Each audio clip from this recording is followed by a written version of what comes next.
All right, and we're live. Thank you for stopping by the Indie Dave Comics channel. I, of course, am your host, Indie Dave Comics, the writer of Oddity, the most anticipated Frog Mutant comic on Indiegogo right now, because everybody should have gotten their other one already. With me, oh, hold on, I boomered it again. Hold on. Yeah, I always forget to mute it because I always have it on YouTube, like on a different screen, and I always forget to mute it. All right, yeah, so that broke my stride. No worries, man. So we got Cal on, and Cal is the writer for. Tell us what it's about. Tell us what you got. Hey, writer creator Shinobi Sasquatch and upcoming Veil of Night with Jimmy Reyes Oh, cool. and other stuff, but those are the things right now. How many projects do you think you'll have by the end of the year? If I have it my way, we'll have let's see, at least. Man, it would have been great to get Shinobi Sasquatch 2 going. But Rob's going to jump over to Dredge after this, so we'll take some time off. But I've got 3 projects working right now, so if I can launch all of those this year, that'll make me happy. I think if the Ethan cover takes off for Oddity, I think if that helps us out as much as I hope it does, yeah. Then if we can get a big boost from that, just showing that off, then I think possibly I might have a little bit of money to put aside to do a second project. At least a project for me, my personal project. We'll probably start Oddity 2 almost right after Oddity delivers. That's looking awesome too, by the way. I like the villain image that was recently dropped. Yeah, he's kicking ass on that. And, I love it. I love the style, and I'm glad he brought you on to help him write. And, yeah, we got a. Oh look, let's see. We got Dark Admiral March Hare. We got Comics Villain. We got the Metal. How's it going, guys? What's up? All right. So we're getting the regulars in. That's good. I like having regulars. Thanks for stopping by, guys. Yeah, so the plan for Oddity, at least in my head, is, and a lot of this is all going to be worked out with Sweens too, is we'll have the book. Hopefully, I'm pretty sure we should be able to make March. If it's going to be late, it'll be April. I don't think it's going to be so much. Okay. We're really pushing on it. We have to get all the lettering.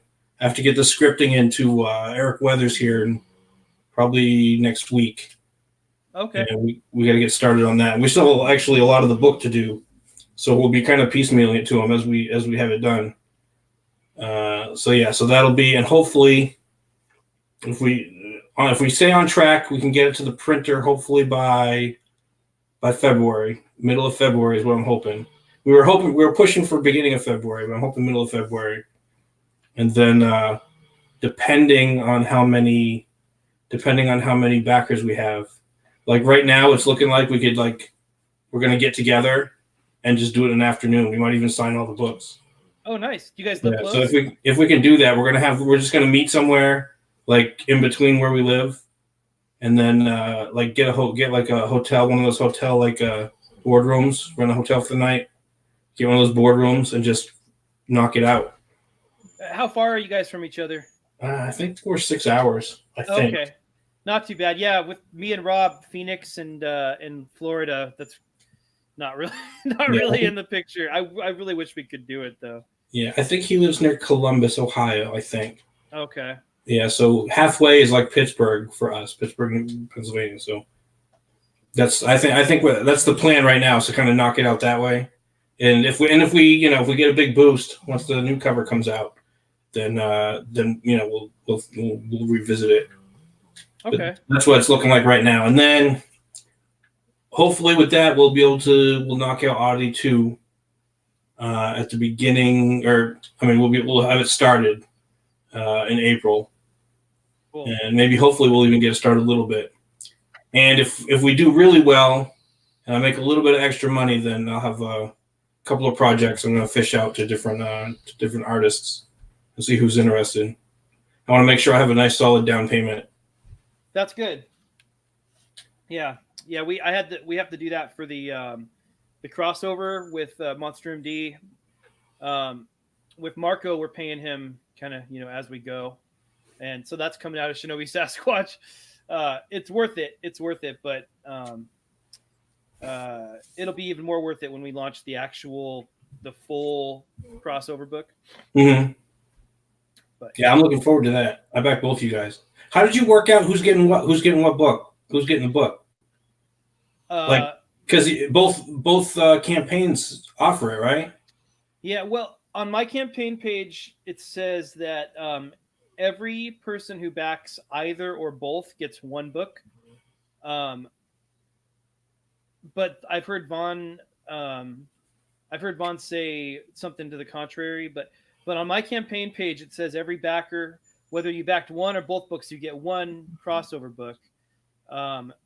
And so my plan was to split the printing and the shipping with Vaughn on that. The chances are most people that backed Shinobi Sasquatch also backed Monster MD, so I don't think there's going to be a lot of stragglers. Yeah. There might be. I can't even imagine there being like 50 people that backed Shinobi Sasquatch that didn't also back Monster MD.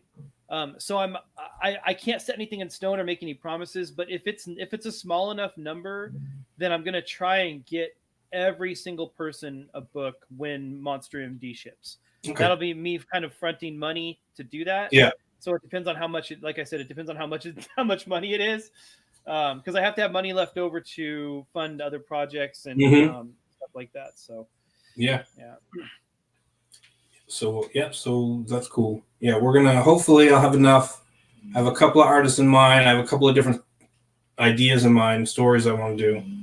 So I don't know exactly. I'm still on the fence on what I'm gonna do about that. Which story I want to do. Because one of the artists I want, he's already tied up, and that's one of the crazy things about these really good Comicsgate writers or Comicsgate artists is I'm thinking a lot of them are working on other stuff, and it's going to be timing to get to be able to get them to do something I want. Right. And it's not that they can't. It's just making the time to do it. Yeah, there's a lot of artists out there, but yeah, they're all doing multiple things, I think, or at least committed to multiple things. The good ones, at least. Is Sween's plan? I guess we can ask him when he gets on. I'm wondering if he's looking at doing something else too. I love Oddity, but I'd like to see him do other stuff too. So yeah, he hasn't talked to me about it, but I think the plan right now is to jump right into Oddity too. Okay. So that's gonna be cool. So all right. So today I had a little fun on Twitter. And it was something. It was kind of sorta in response to a video that Sweetcast did, and it was whatever his latest video is. I don't remember specifically. Oh, I think he asked, "Am I still Comicsgate?" Yeah, I think that's. And it was a really good video, and I kind of had the same line of thinking that he had, and I think we came to it about the same time. And I think it's just because circumstances kind of came up. I think it was the OGCG stuff. Yeah. And the harassment, all that, the harassment idea or whatever it was. Right. And I was like, and when I do it, when I'm doing Comicsgate, like it's like something you do. Yeah. But when I'm working on comics and when I'm talking about comics and when I'm doing all this other stuff, I don't necessarily, we kind of all have the same idea. We're all kind of in the same group. And some people, they'll do stuff that I don't necessarily approve of. But in general, we agree on all the big topics, right? Yeah. And there's a lot of stuff, a lot of the arguments I've seen, a lot of it's personality conflicts and things like that. We all generally agree on the big picture, but it's the little details. And it's something that you're just always going to, everybody being human, everybody's different. Nobody's ever going to agree 100%. Right. And I think a lot of people take those little details and they blow them up bigger than they are. Yeah. And I can't remember what I was looking at. And I was like, man, just do Comicsgate your own way. Right. And I was like, oh, you know what? And I guess Sweetcast, he did his video and he didn't use that phrase. But he had kind of along the same idea. So it wasn't exact. It's a very similar theme. Right. And so I was like, you know what? I'm going to do Comicsgate my way, and I put it out. And basically, what I said was, hey, you can like Doug TenNapel and be Comicsgate. You can still buy Marvel books and be Comicsgate. Yeah. You can still do this and still be Comicsgate. Don't let anybody dictate to you how you Comicsgate, because one of the whole things is, and people dispute it. And maybe we'll get into more detail about it. But the overall picture is Ethan's like, I'm not the leader. You're all the leaders of Comicsgate. We all had that big discussion. We all saw that video. I'm the leader of Comicsgate. So do Comicsgate your way. If you like the Photoshop thing, that's your Comicsgate. If I'm not into that, but we both like the same books, I'm my own Comicsgate. I'm doing Comicsgate my way. And it all comes down to I don't care. To me, and this is my Comicsgate, to me, it breaks down to basic capitalism. Yeah. To me, Comicsgate is putting forth a good product, that everybody wants to buy, customer service. I think customer service is a big thing for everybody. Some people prioritize one thing over the other, whatever. To me, it's about basic capitalism. If you're putting forth a good product, people want to buy, your product is going to win. Comicsgate is not just one idea. It's a marketplace of ideas, especially when it comes to comics. I don't care if you're making a comic about blue-haired lesbians that yell Nazi at everybody. I don't care if that. You can still be Comicsgate. Now, guess what's going to happen? You're going to put that book out. Nobody's going to buy it. And then maybe you're going to get an education. Right. Or maybe you're going to put out, a Super Trump comic. I'm not picking on Tim Lim or anything. But maybe you'll put out something like that. And people say, that's a little over the top. That's too much for me. And that's not going to sell. Or anything in the middle. Yeah. Where's the vodka? I'm just looking. Sorry, I just switched over at the trap. I just looked over at the chat. And to me, it's all about you're doing, again, my Comicsgate. Customer service, good product, basic capitalism, making some money. It's for a creator. Sweens is going to be here, comic art master. At least he said he would. He's putting his kids to bed. Cadell Bistro. Vodka is in the skull. That's what I'm drinking. Vodka and Malibu. It's 50-50. Oh, no Cactus Cup tonight? No Cactus Cup? No, the cactus is bad. Cactus is bad. It's deceivingly, the volume is deceivingly large in that thing. It looks like not much, but I went back and watched some streams with the cactus, and the cactus is bad. Bad luck. My mouth just goes loose. So bad juju. I got a couple of these, and then what is that? Wait, hold it up again. It's just Mike's Hard Lemonade. Oh, okay. Yeah. Just to get me started, just to get me flowing. Heck yeah. We'll go a little bit harder here in a minute. My Comicsgate is good customer service, and maybe it's everybody's, but everybody's got their own priorities. Everybody's got their own little details they like, details they don't like. Maybe they go about it in a different way. They will have different opinions. There are Comicsgate people who are Christians, some Comicsgate people who are, and I've seen anti-Christian stuff. Yeah. I'm not calling out the big names. I'm not saying Ethan's anti-Christian. That's not what I'm saying. But I've seen little comments in the chat, in different chats. But everybody's different. Everybody has their own opinion. Everybody is the leader of Comicsgate, so do Comicsgate your way. That means also do it your way. So if you want to tell people how to do Comicsgate, I guess that's your way. But my way is I don't got to listen to you.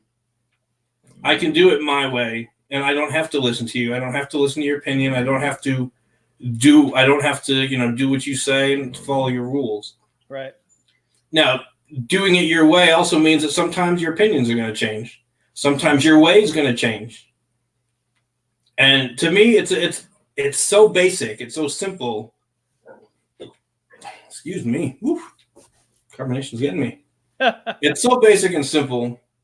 And I think, and so much stuff gets blown up over little details. And I just wanted to articulate that people can disagree and people can have different opinions and have different ways of doing stuff without getting at each other's throats, especially since everybody agrees on the big picture. Right.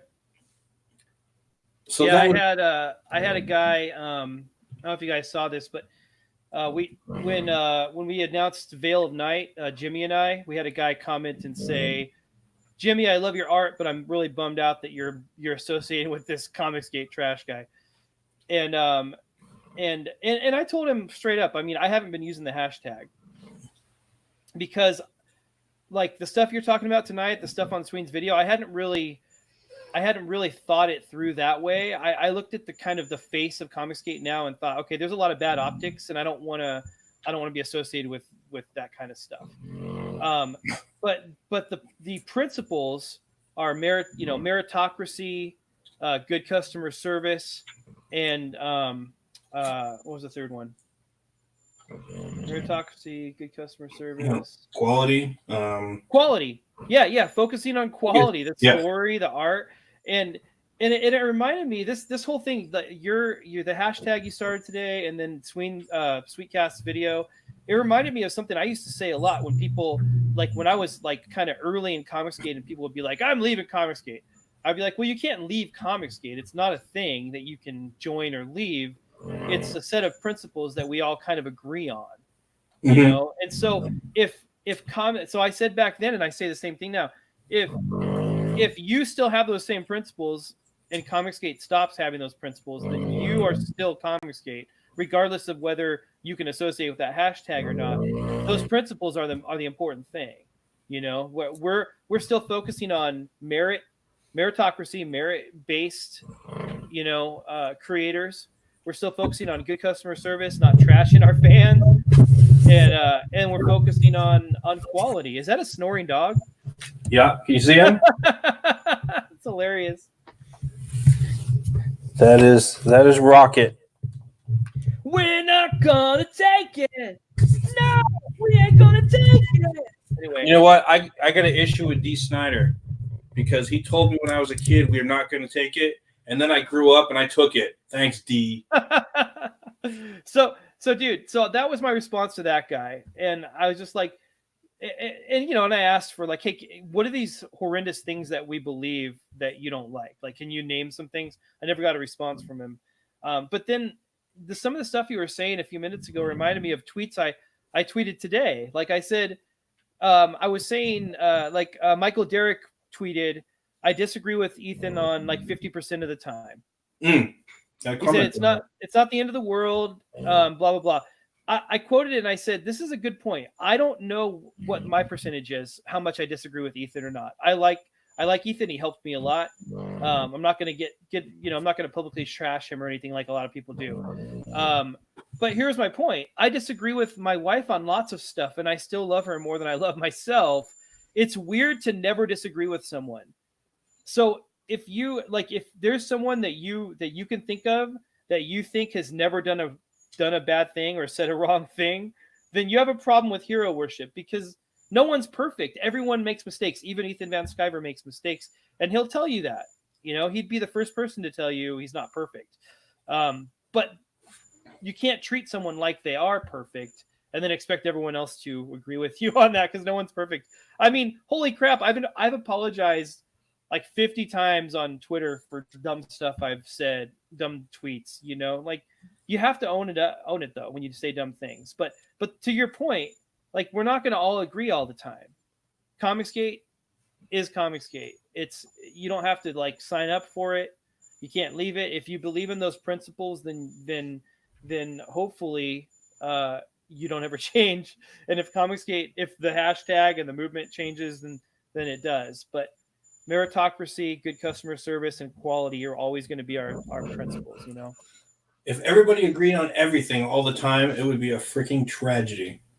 Because that means Yeah. nobody's moving forward. Yeah, absolutely. I try not to get too much into politics, but I basically vote Republican all the time, but I don't consider myself a Republican because I hate politicians. Yeah. I consider myself independent conservative. That's what I call myself, which means basically I agree with Republican principles, but I don't like Republican politicians.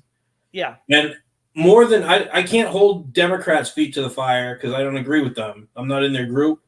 If I'm going to criticize anybody the most, I'm going to criticize our guys because those are the guys that I'm voting for that I want to do the stuff that we put them in there for. Right. So if I'm going to criticize, and I'm not talking about saying, "Oh, that guy's book is shitty," that kind of stuff. I'm talking about principles and stuff like that, and you're trying to stand up for Comicsgate. I'm gonna hit our side, and it sounds like I'm going against the whole Comicsgate my way and don't tell people how to do it. There's a difference between saying, "Hey, I think maybe this should go this way, and maybe you shouldn't do this or whatever," and saying, "Don't do this. You're not Comicsgate anymore." You know what I mean? Right. Making ultimatums and cancel culture. Everybody should have the freedom to say how they feel. Like I was saying, it's a marketplace of ideas. Yeah. I'm not going to be right all the time. Ethan's not going to be right all the time. Malin's going to be right all the time. But nobody's going to be right 100% of the time, which is why it's good to have a group to bounce stuff off each other. Yeah. It's good to get on and have those discussions with these guys so that everybody, Malin has a certain idea about crowdfunding, and then Ethan has a certain idea about crowdfunding. And then, I'm going to say, well, I'm going to do it my way. I'm going to do CG my way. I'm going to do my book my way. Now, I can still do it my way and still listen to those guys and say, okay, well, how are they doing it? Yeah. Doing it your way means that you're sticking to your own principles. Right. And your principles happen to line up mostly with all of these other people. Right. We can agree on the big picture and then, quibble over details. What I don't like is that sometimes it's just every little phrase gets picked apart and the worst intent is attributed to it. Yeah. Yeah. So much of the arguing and the fighting I see is people like you're saying, picking apart something someone says and then demonizing the person because of how they've interpreted what they've said. And in reality, like if you go through, like, just pick someone, pick a war campaign or a cherry or whatever, try it. And if in war campaign, if you ignore the memes, almost everything else you see, you're going to realize, wow, these people agree a lot more than they disagree. But here they are on Twitter, like tearing each other's throats out.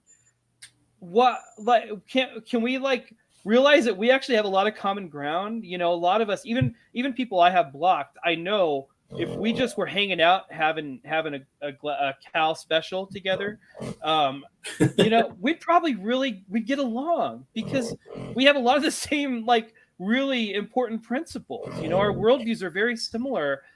Even though I'm a Christian and so the vulgar memes and stuff turns me off because that's part of my, my faith.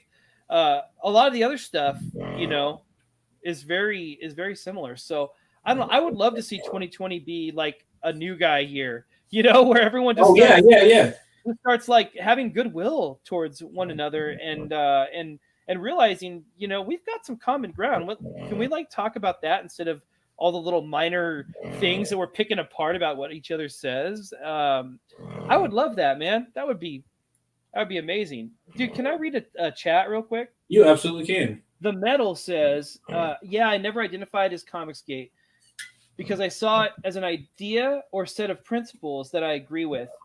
But it doesn't define me, and I don't define it.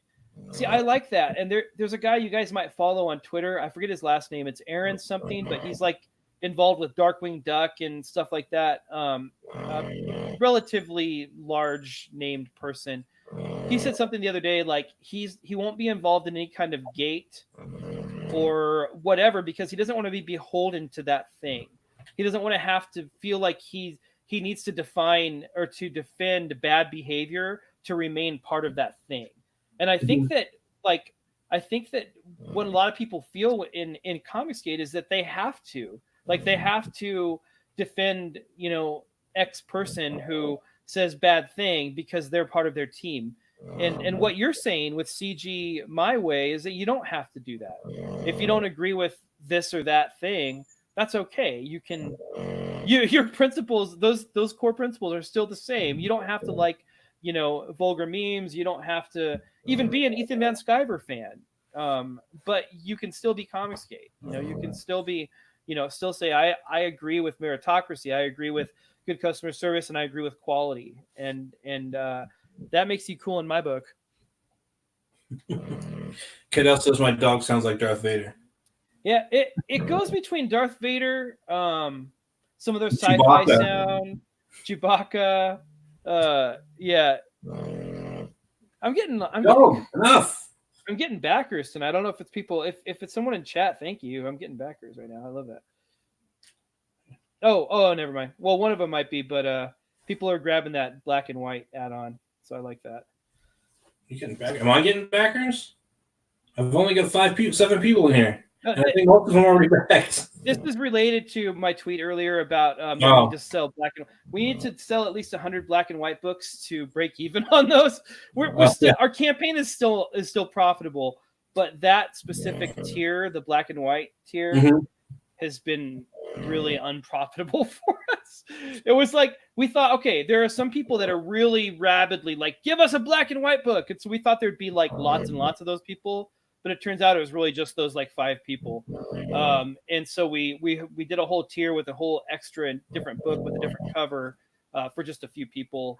And thankfully we sold like 60 something of them, but we need to do like 100 to break even on that tier. So yeah, so people are just backing that right now. That's all it is. It's not this.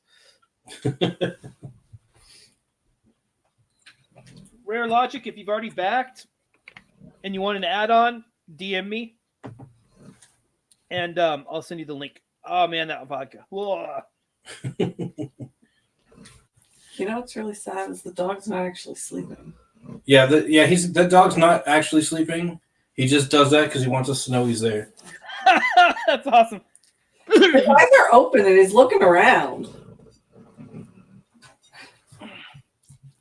Camp Crystal Lake running team. Nice. Run for your life. Someone, Dark Admiral here asked if this is the hide and seek championship. I need to get that. If that's a thing, I need to get that.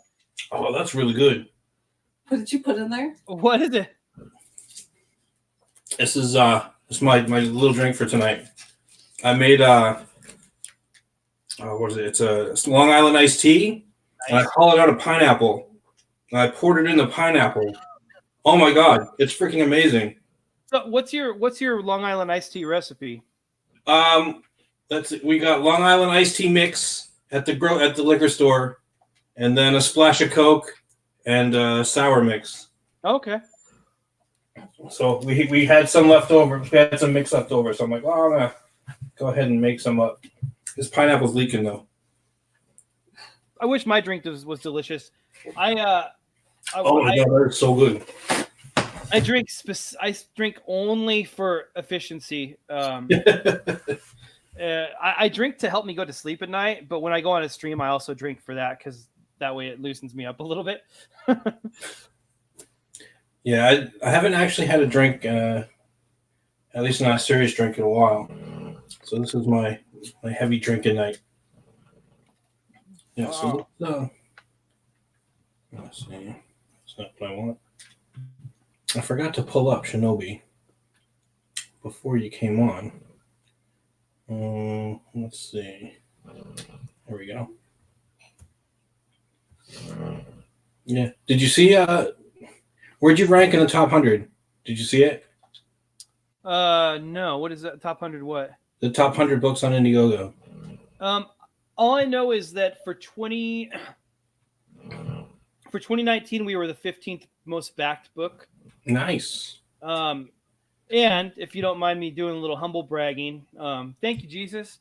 I also wrote a supplementary book for Graveyard Shift, which was the sixth most backed book. Hey, claim it. Sixth most backed book. And then also, obviously, we're doing a crossover with Monster MD, which is the 12th, I think. Mhm. So I'm involved in that top 15 3 times. So that's awesome. I feel good about that. And Edwin Boyette also had like a spreadsheet he did with I think it's the top most backed books in 2019 so far. If you exclude Kickstarter, if you just do Indiegogo, I think we're in the top 10. Like people are, because there's a resurgence right now due to us closing out a few tiers and stuff. Yeah. So we're likely going to hit 60K before we close the in-demand store. So that's awesome. Oh my gosh, we're at over oh, nice. We need less than $100 to hit 59K, and then it's just $1,000 to 60. So that's awesome. Sweet, yeah. Wow. So, let's see. So for everybody that hasn't backed, I think everybody at least knows it. Tell us a little bit. Oh, Pixel Trader's in here. Hey, Pixel. What's up, Pixel? No, not that I can hear him respond, but hey, Pixel, how's it going? So yeah, so tell us about Shinobi Sasquatch. Shinobi Sasquatch. Ooh, excuse me, a little burpee. I had a tweet today because I was sitting there looking at my campaign, and I was like, oh, I was looking at the black and white cover, and that's the one where Shinobi Sasquatch is in like a graveyard with like a creepy house behind him, like very Scooby-Doo. Mm-hmm. But he's in werewolf form and he's got the swords on his back. And I was like, holy crap. I don't know if there's ever been a werewolf ninja before. There might be. I don't know. I've never heard of a werewolf ninja before. I thought, man, that is so cool. And then I was like, but he's also a Bigfoot who turns into a werewolf. So he's even cooler. That's why I did that tweet earlier. Like, he's a ninja. That's a werewolf. That's a Bigfoot. Like, holy crap. So that's my pitch. He's a master ninja. He's also a werewolf, but he's also a Bigfoot. And he hunts demons and Lovecraftian monsters and fights an evil worldwide cult. And look at him. Cool guys don't look at explosions. And there he is, like walking out of the flames, walking towards the source of the flames, which you'll see in the next pages. But this book is my unplanned magnum opus. I think it's one of the funnest things I've ever written. It started out as a joke, like me just trying to cram a lot of things into a character, and now it's this friggin' epic looking. I mean, Rob Willis, like he's the best artist out there right now, and he's drawing my book. So that's it. That's my pitch. He's a werewolf ninja Bigfoot, and Rob Willis is drawing him. You don't need to say anything else. Werewolf ninja, but you don't need to say anything else. But we got to show this art because Rob Willis is, oh my god, I don't know where you found this guy. On Twitter, man. I was the first guy to find him. Well, no, I wasn't. That's a little more humble bragging. He actually received several more pitches before I pitched him this. And he said they weren't bad, just in case you're watching and you pitched Rob like a year and a half ago or something. Mm-hmm. He said the pitches he got, they weren't bad, but that when he got this pitch and he read the script, he realized that this story itself will sell the book and that the art is just going to be frosting. Well, it's the reverse now because his art is so freaking phenomenal. You literally can't put, even if I was like, Stephen King, God level, nothing is going to be as good as this art. So I'm second fiddle, and that's fine. But yeah, Rob loved the story enough to say yes. And thank God I got to him before anybody else with a better story. No, it's oh my god, it's phenomenal. This guy, he's I cannot wait to get this book. Me either.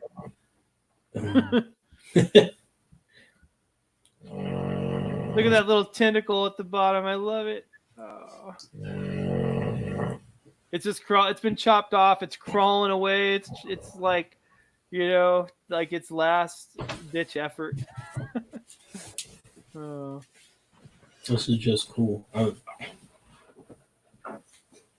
I said, I just can't get over it. You got the little, what are these, like forest sprite kind of spirit things? Yeah, Kodama. They're tree spirits in the Japanese like folklore, and I've kind of adopted them as like a security system for not security, but like an alert system. There's one for every tree, and in the Pacific Northwest, there's a lot of trees. So if a Kodama witnesses something bad happening, he just like communicates to the other Kodama, and like within seconds, Shinobi Sasquatch sees a Kodama pointing in a direction, and so that's why you kind of see him start pointing there. That's all they don't talk, so they just point, and he knows, okay, go in that direction, and something's going to be there. He doesn't know what it is. He never knows what the danger is going to be, but when he sees the Kodama start pointing, they're usually invisible, but when they light up for him and start pointing, they know he knows go in that direction. And the second book 2 they play a little bit bigger role, but yeah, they're cool. I love Japanese folklore, so I had to put it in. Yeah, we have a similar type creature. I mean, they don't look like little people, but I know if you've seen some of the art that we produce, it looks like a little bat thing with like one eye, and we call them peepers. And basically, it's they work with the spirit of the swamp, and they're the eyes of the swamp. So one of the things that Oddity has to learn, we talk about, he has to get in tune with the swamp. Part of that is once he gets in tune, what they see, he sees. Oh, okay. So that's part of, and he just blows all that off because he's kind of a jackass. But that's, I mean, it's a very similar type theme. It's really cool. That's cool. Yeah, it's a good idea. Some things are just kind of in the zeitgeist. You don't have to like hear someone else say it. It just like when I started doing Shinobi Sasquatch, started writing it. Like I think Bigfoot Bill had already, it was already at least in Doug TenNapel's mind. There's like Sasquatch astronaut or something. There's like two or three other, Bigfoot. Sasquatch, yeah, the Savage Sasquatch. Yeah, I missed out on that one. That one looked really good. The art was really cool on that one. So there's 2 or 3 of those that were kind of already, everything was kind of being written at the same time. Like no one's biting off anyone. We just kind of, it was just out, like people were thinking about it for some reason. And so, yeah, it seems similar with the bat things and the Kodama, like it's just one of those things. So yeah, it's cool. Yeah. I love people. Everyone always zooms in on their boobs whenever they do this.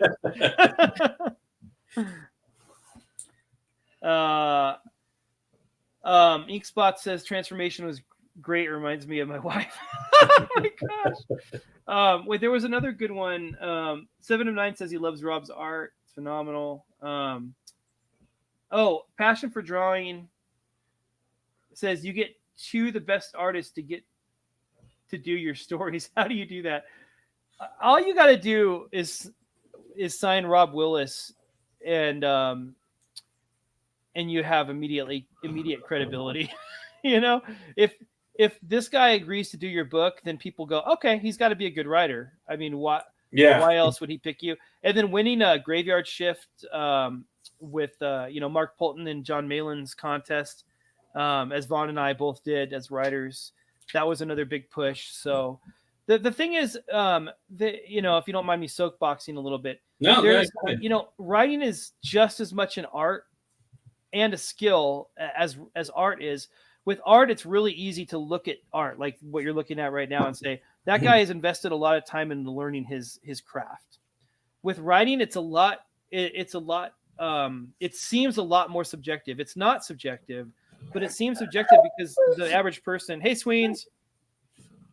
Hey, what's up, guys? Hey, the average person doesn't know how to identify whether writing is good or bad. You can get a feeling whether you like it or not, but it's hard to tell if something is good or bad unless you're trained as a writer.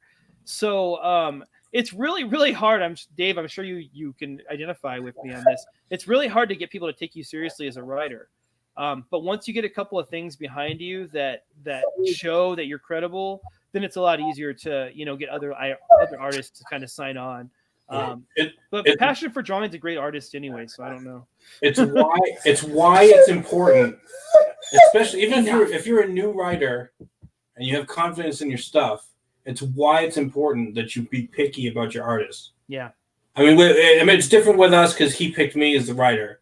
I mean, Right. it was. I mean, it was his story, and I just kind of fell in my lap. Yeah, it's cool. But if you're really passionate about your story or whatever, and you're writing comics, you need to be picky about your artist. Yeah.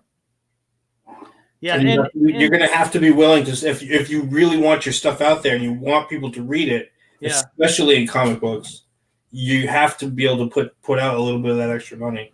Right. And it's worth saying too that Jimmy Reyes also asked me to work on Veil of Night. It's his story, but he had lost his writer on it, and he asked me to work on that with him. We had been spitballing ideas for something to kind of share, like, we go 50-50 on. Mm-hmm. And when his writer bailed for that project, it was like, well, hey, why don't you just write this for me? So that once you have some credibility, like you said, people like you got asked by Sweens, you got it, but you have to show something, you got to show that you're a serious writer. And you know what? Jimmy Reyes didn't love the first few pages I sent him. He didn't tell me initially, but when I sent him a second draft, he was like, "Oh man, these are great. I was really nervous on that first draft because I default to comedy. Like, you guys, if you look at Shinobi Sasquatch, you can tell there's comedy just in everything I do. I default to that. Yeah. And Veil of Night is a dark fantasy, and so comedy doesn't need to play a huge role in that. Like if you're watching the Witcher show, the bard guy, like he's a good archetype for, like, if you want to have some comedy relief in a dark fantasy, like he's a good archetype for that. And so I've kind of been like going back to that now as I'm working on the script and the outline. But yeah, he didn't like the first few pages because everything was like everyone like these like super menacing like night guys like joking with each other, and so yeah, anyway, I'm getting off track, but no, there's no off track.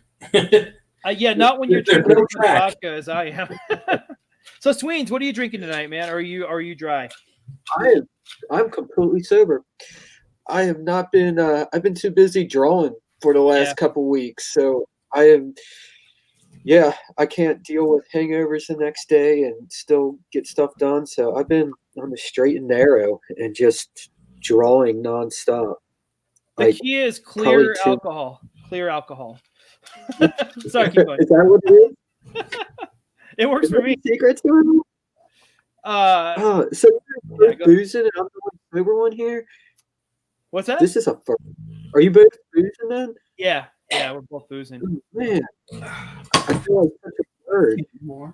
I might actually no. We got the margarita mix, right? The margarita mix will be good. So Swedes, I gave my recipe earlier.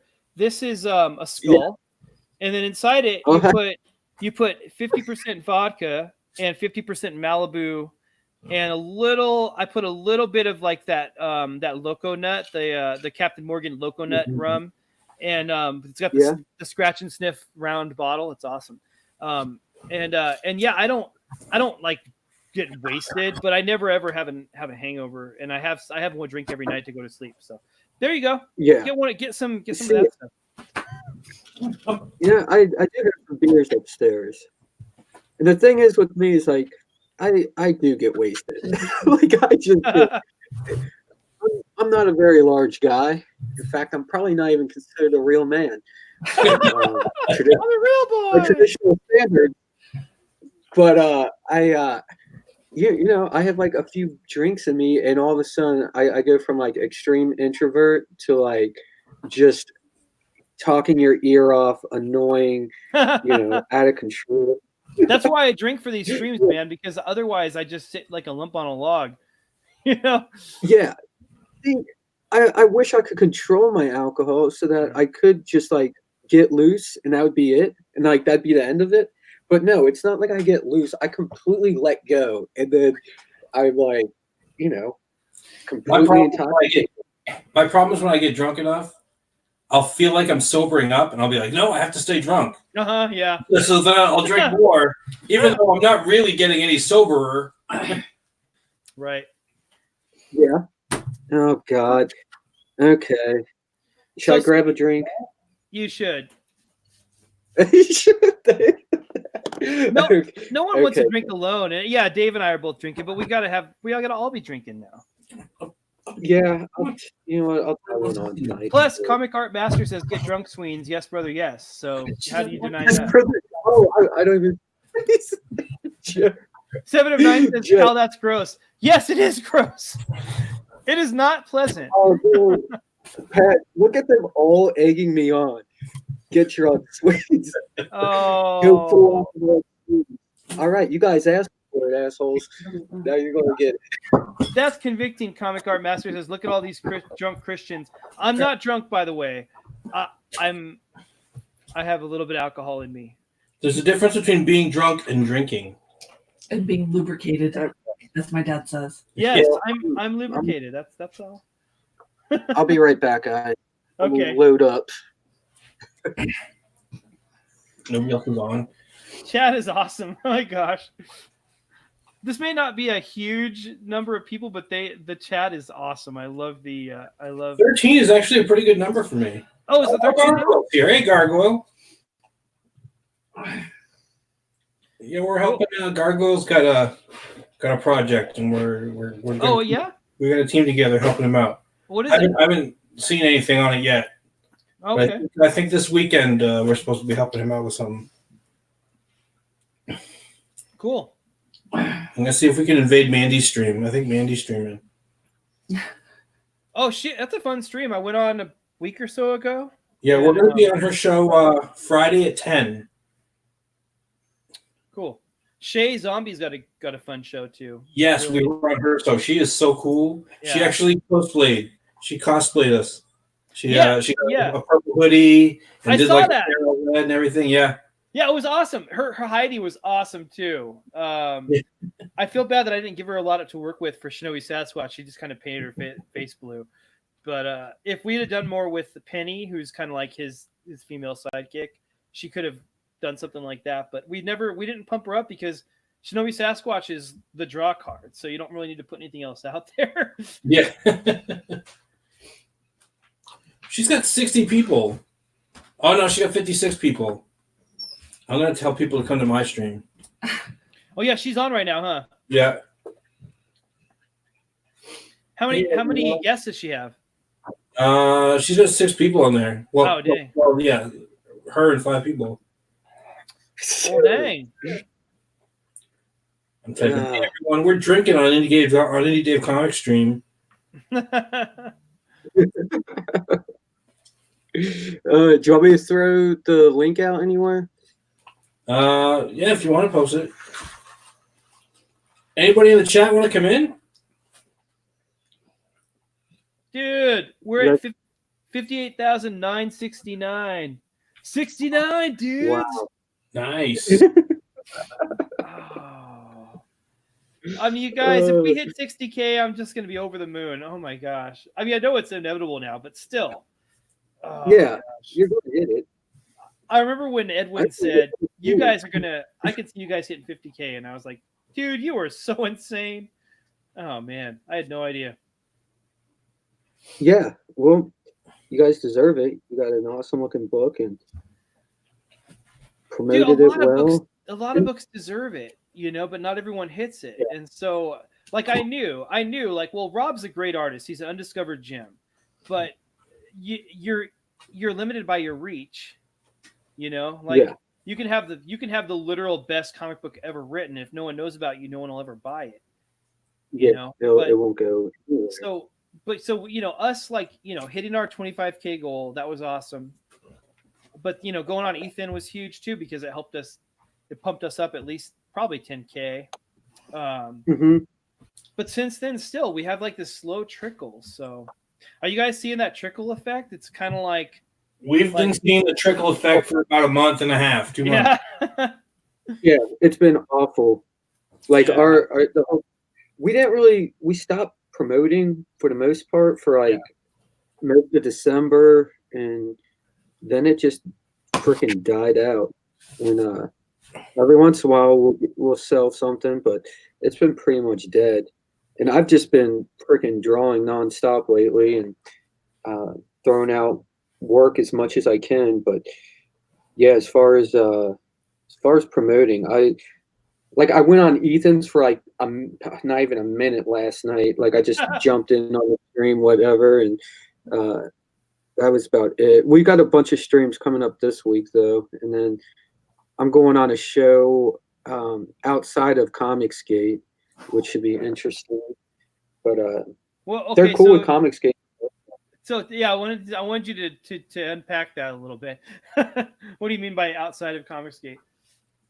Like not within the bubble, the Comicsgate bubble, like all the the same old shows that everyone's familiar with. So this show's like a toy comic review show, and they pull in decent numbers, but it's a new audience, so hopefully that helps out. But yeah, it just seems like when you do the same shows over and over, like you're just hitting the same people, and probably a lot of the same people have already backed your book. Right. And yeah, but it was funny because this guy hit me up on Instagram asking if I'd be, down to do it. And I was like, yes. So I sent him a link to the book and everything. And he checked it out and he's like, one question, are you Comicsgate? And I was like, yeah, I mean, that's pretty much who I associated within the indie thing. I know it's a touchy subject to some people. And then he came back and he was real cool. Like, he was like, no, we definitely want to do it. He's like, I support, all that stuff. And, he was all about it. So I don't know. I'll go on and see how that goes. What's it called? It's called Red Cup Review. Okay. It's mostly geared towards toys and sculptures, but they do a lot of pop culture and they definitely do a lot of comics as well. So, it's like when you get on there, you really need to do a good show with the figurines. Did you get the models yet? The what? Did you get the first models yet for the sculpt?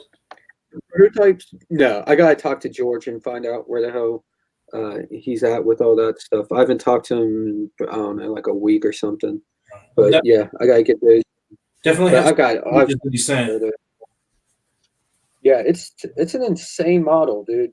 It's like really insane. So we'll see how it all turns out. I'm excited about it.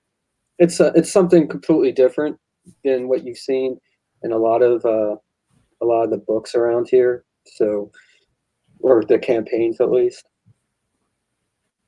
Dude, I'm freaking bummed. I went upstairs to get some of my booze, and it's been a while since I drank, and it's all gone. I'm like, my wife's friend was over, and she probably drank it all. So yeah, now you're going to have to deal with sober Sweens tonight. That's okay. I'll try and stay pretty sober. Now I got to drink too much. Don't do that. Drink for me, man. All right. Get it? Hey, you guys should try and go on a Fistful of Jokes. Jerry something. He's weird. He's Weird Beard on Twitter. That show is so fun. Like the guys who hosted are comedians. They're stand-up comedians, so they just have a great way of keeping the conversation flowing in a funny way. They've been doing a lot of political stuff lately, but they had John McAfee on recently. I mean John McAfee, who's like, isn't he like living on a boat or something, trying to keep away from the he's hiding from the CIA or whatever. Yeah, they had him on their podcast. This little podcast I went on, I've been on it twice, and they were doing a lot of like cryptid stuff, like Bigfoot and things, and so they had me on because they don't usually do comic stuff, but where it's a Bigfoot comic. Then I think they had Vaughn on once or twice, and then I went on again to talk with they were doing like a Bigfoot show or something, so I went on just to kind of I was actually a co-host. It was fun. Okay. But yeah, those guys you guys should try and go on there. I don't know how much exposure it would get you, but it's a fun show to be on for sure. Yeah. No, for sure. Like, what's it called? Fistful of Jokes. I'll DM you the Twitter handle for them right now. Oh, yeah, I'll hit them up. See ya. Yeah, I'm into all that stuff. Like I don't believe it, but I find it very entertaining. All the cryptozoology, yeah, and then hillbillies getting anally probed with stuff. That's fun. Yeah. So I mean, at this point, I'm just willing to go really on anywhere, and Oh, thanks, Gothic Dark. Pretty sweet. We're getting a new audience in today. We're getting some new looking loose today. I have to. I'll be right back. Okay. Good Hey. Lord, dog. It's okay. Yeah, that's my my Mastiff. She likes to talk. I know. I can always hear. When she wants something, she'll sit there and she'll talk to you. She'll be like, "Arr, arr, arr, arr, arr, arr." like it's like she's actually trying to say something. Here she is. She wants to go outside right now. She's like, it's time for me to go outside. Why won't you listen to me? No, that's how my husky is. He just sits there and yodels. Like, yodel. What? Can't you see him on the computer? Yeah, that's the problem. I'm talking to people. You don't hear me? Yeah. So what was with the hashtag thing? My comic skate or something? This is my CG or. It's a lot simpler when I explain it than it was when I tried to explain it like in a tweet. Basically, the idea was everybody's the leader of Comicsgate, so Comicsgate is yours. So the basic, nobody can tell you what to buy, what comics are good, well, I mean, they can give their opinions, and they should. Yeah. The whole point is nobody should dictate to you how you can be in Comicsgate. Yeah. So if you like the dildo memes, that's fine. I mean, if that's your thing, that's fine. If it's not your thing, you don't have to stand up for it. You don't have to defend it. I mean, you're your own person. You're the leader of your own Comicsgate, essentially.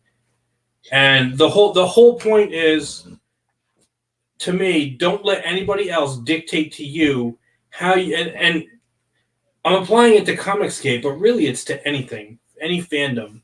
Don't let anybody dictate to you how you can enjoy your entertainment, your comic books, how you can make them. To me, if my comics, and I have to put it this way because it's my hashtag, so I have to relate it this way. My Comicsgate is, I don't care if you're making comics about blue-haired lesbian, trans, whatever, and their superpower is yelling Nazi at everybody. You can be Comicsgate. You may not sell many books doing that, but you can be Comicsgate as long as you're cool with everybody, right? If you're constantly butting heads with everybody, and you're shoehorning yourself in, you can try to sell your books. They may not sell, and that's reality. Forcing reality on people isn't the same thing as harassing them. People don't have people. Like when the Ghostbusters came out in 2016, and they were like, "Oh, men are misogynists. That's why they didn't go see the Ghostbusters." No, the movie was bad. Yeah, your comic is, if your blue-haired weirdo comic is bad. I'm sorry, that's why nobody bought it. It's not because they don't hate. It's not because they hate lesbians or whatever. Guys love lesbians. I guess. The whole point is do your thing, with the understanding that not everybody's going to like it. You're not going to agree with everybody, and everybody's not going to agree with you. But for the most part, we all agree on the big picture, and we can all get along in that space. And there's no reason for infighting. And well, all right, everybody has personality conflicts. It's going to happen because no two people agree on everything 100%. And sometimes, for whatever reason, people are willing to die on that hill of that 1% that they don't agree on. Yeah. I mean, it's just going to happen. The whole point is nobody should dictate to you. They can say it to you, but you don't have to fall in line with everybody else. Mhm. Think to yourself, Comicsgate is yours. Do what you want with it. Do Comicsgate however you want. If you just want to be a consumer, you've got the loudest voice. It's in your wallet. Mhm. That's your voice. You buy what you like. You don't buy what you don't like. And hopefully the people that are making them, and it's a lot easier for us. We talk about Marvel and whatever, but since Marvel isn't dealing with the end user, they're not dealing with me as a consumer buying the comic book. They're dealing with the comic book store. Mhm. They may not get, I mean, as they're a big corporation, it could very well be they're not getting the message because they're not seeing it in the wallet. And you're so far removed from the artist and the writer, from the people that are making the comics in Marvel, that those guys aren't seeing it either. What they're seeing is they're getting thumbs up, they're getting likes by the woke crowd. So as far as they're concerned, they're doing okay. Right. Mhm. Everybody needs to do their own thing. You can still get along. You can still not get along. Not everybody has to agree on everything, and not everybody will, and not everybody should. Everybody should not agree on everything because that's not how you move forward. Yeah. So my whole message is basically don't let anybody dictate to you how you can do Comicsgate. I mean, there's no doing Comicsgate, but I mean, it's like if I don't, try to break it down, people are gonna find the little niche and say, "Oh, he's saying this, he's saying that." Did you get attacked over that? I'm sure someone said something, right? Yeah, yeah. I actually there was somebody, and I tried as much as I could, and he straight up said, he's like, "Nobody's gonna tell me that I can't say this and that and criticize this and that." And I'm like, "You're exactly right. That's exactly my message. Nobody should tell you that. Nobody can make you do any of that. You should speak up. If you think that somebody's scamming you, you should speak up. Yeah. If you think that you're getting a raw deal, you should speak up." I said, if that's what you think is happening, then you should speak your mind. Nobody should shut you up because that's not what we want here. Yeah. That's so funny. People get really carried away with the shit. And I feel bad. El Gargoyle, I don't know if he's still in the chat. He made one little comment that was pretty innocent. And I don't know if he knew what was going on or what, but it really got blown out of proportion. Really? Yeah, he made a comment on it was Nerdette's video. Oh. And it was very simple. It was something like, "Hey, I came into Comicsgate late, and Gargoyle, you want to come in? I'll give you the link. You can come in." But I mean, he came in. He basically said, "I came to Comicsgate late. I think you're a great.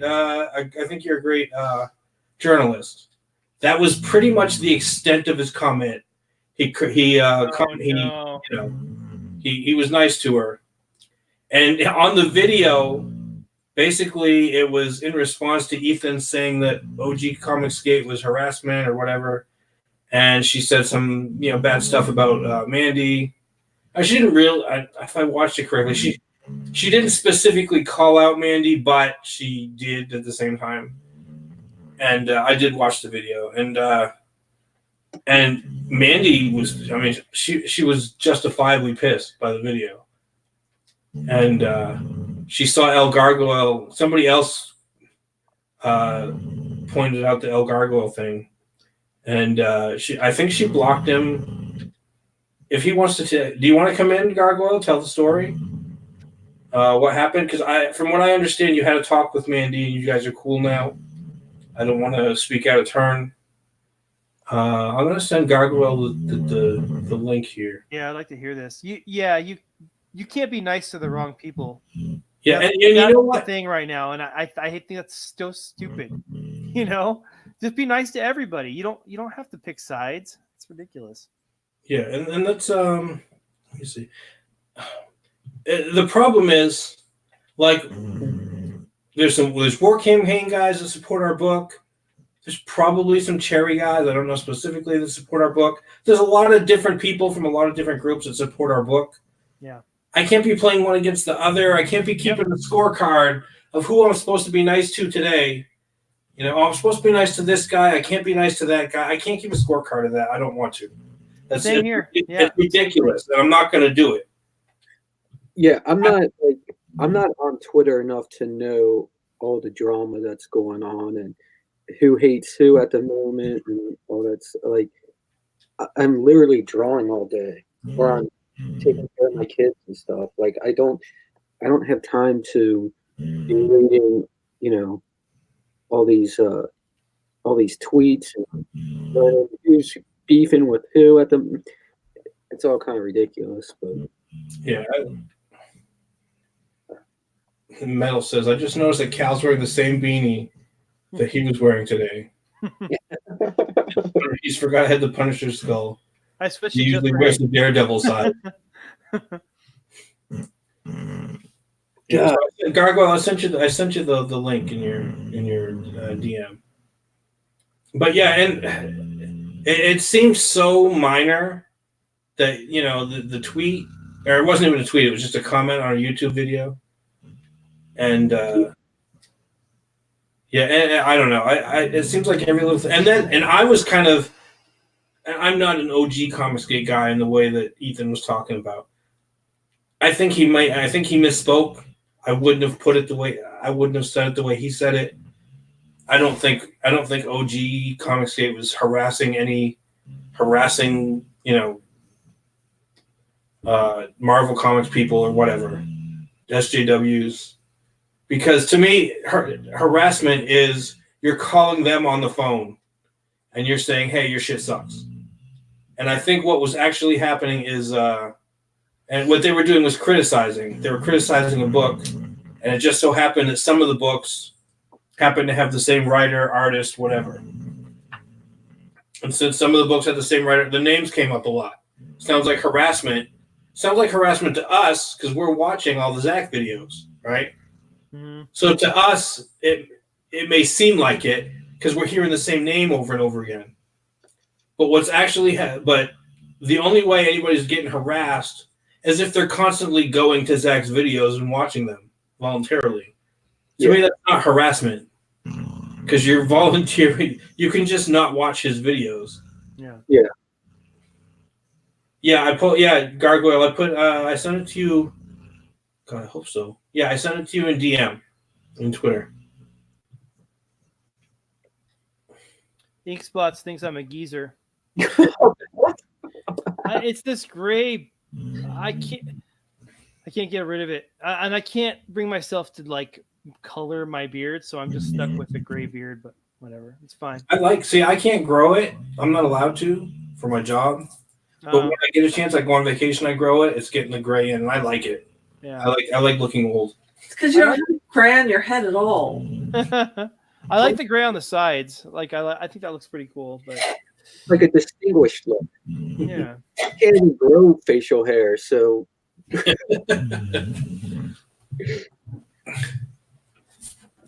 I'm basically.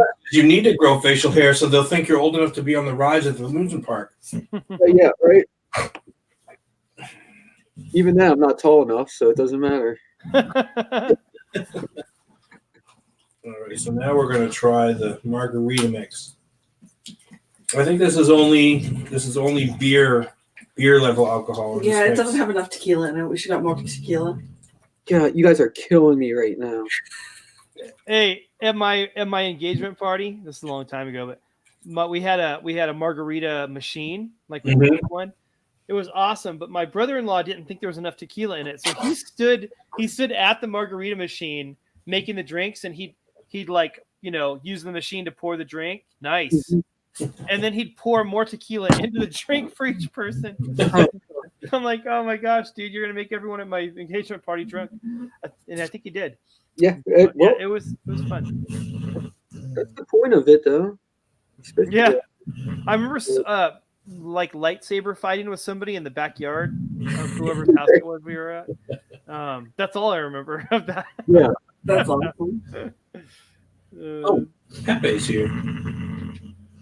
I don't see him. Oh, wait, you know what? There he is. Hold on. There he is. How long have you been there, buddy?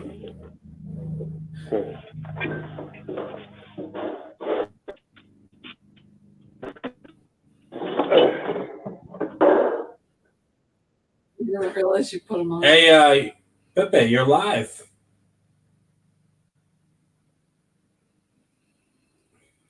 Hello? Oh, and now he's God. gone. All right, He'll he'll come probably come back. I put this out in one of the other chats, so Okay, cool. I don't know who's going to show up. Nobody showed up to yell at me, so I kind of half expected that. Oh, wait, who's this? Did you guys catch Gail Simone showing up on the stream? the other night? Who? What up? Hey, there he is. What's going on, man? How you doing, sir? All right. Doing good. How about you? Sorry if Pretty I'm a good. little leggy. No, we can hear you now. All right, so tell us what happened. It's been blown. It was blown over.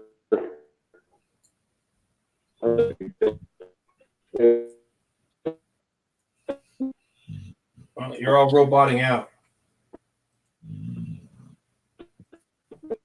I'm sorry. No, that's all right. No, we got you. It's just you kind of robot out when you're talking. Yeah, I was blown over. As quick as it happened, it was just like what was it? I seen the video, and of course I said, "Too bad. I like your videos." I mean, I like journalism.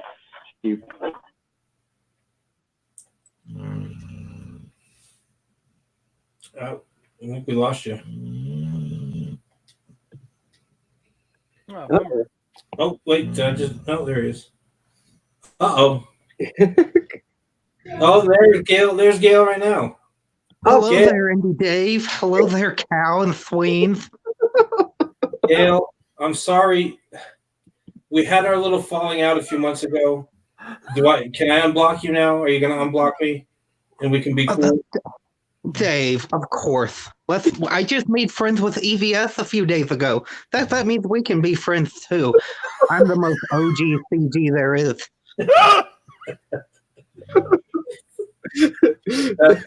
You know what? I'm glad to hear it. Oh my gosh. Because I remember you used to post a lot of stuff about Godzilla Chode in your timeline. What? No, not me, not Gail Simone. Yeah, there was an unusual amount from Well, most you know, other people's timelines. I kind of have a thing for lizard dicks. What can I say? I like them scaly there, Dave. Look, you guys got to understand I'm fat. I don't even know if there's something going on down there if it's not scaly. But we won't get into that. That's disgusting. Oh my god, my niece is screaming all over the house. Oh my god, go watch Frozen.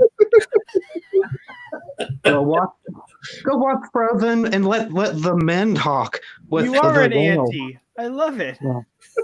Well, you guys talk amongst yourselves. I'll be right back, okay? Guys, I can't. Wow, Yeah, tremendous. I'll be right back. My new best Comicsgate friends. Wow, this is a huge moment. Gail Simone. I never thought I'd have Gail Simone. And you know what? I'm so glad that we patched things up. Yeah. Hey, in all seriousness, Gail Simone is a fan of Snowy Sasquatch. So Really? hopefully she'll. Yeah. She's legitimately has complimented the art. Oh, that's cool. Yeah. We had a little falling out a few months. I think she's the biggest name that's blocked me that I can think of. Good for you. Yeah, she. we were talking, or no, I can't remember. I mean, I wasn't talking specifically to her, but I can't remember what it was that came up, and I was making fun of her because of the Plastic Man thing, where the guy he was doing the trans thing, and I brought it up and showed a picture. And I mean, it was really minor. There was no cussing or anything like that. and she posted my pin on my tweet. It's like she went to my account, found my pinned tweet, and then like copy and pasted it and tweeted it, and was like, "This is the saddest thing I've ever seen in my whole life." And it was basically, and at the time, it was basically me saying, "Hey, how can I make my channel better, my YouTube channel better?" I mean, that's what, and she's like, "This is the saddest thing I've ever seen in my whole life." Huh. And I was like, okay. And then I made some little comment about Plastic Man. We went back and forth. I'm like, yeah, well, at least I'm not writing Plastic Man. And then she blocked me after that. And I was like, all right, so I blocked her. Well, I'm glad you're patching it up now. That's yeah, I'm so glad that we get to patch things up. I needed to leave it like that. Well, yes, we have to be friends in comic books, because how else will the industry survive if we don't all, make love instead of war? Not with you, right? We don't have to make love with you. We do that with someone else. Well, there's a price to be a pro, and now you know.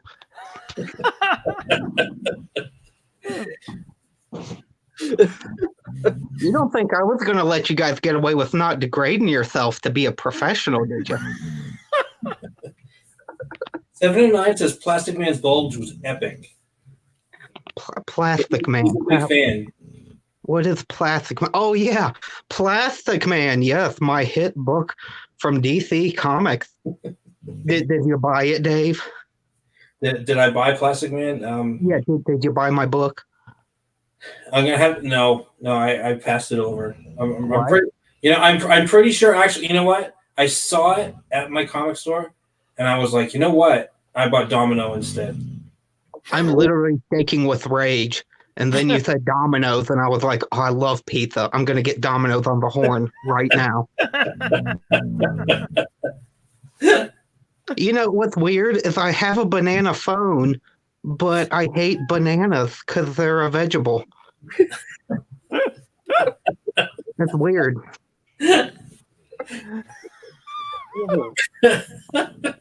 So what project are you working on right now, Kale? What comic am I working on? Well, I'm over at Lion's Forge, just wrecking that place, sending it right into the ground. I mean, it's what I do. I'm a pro.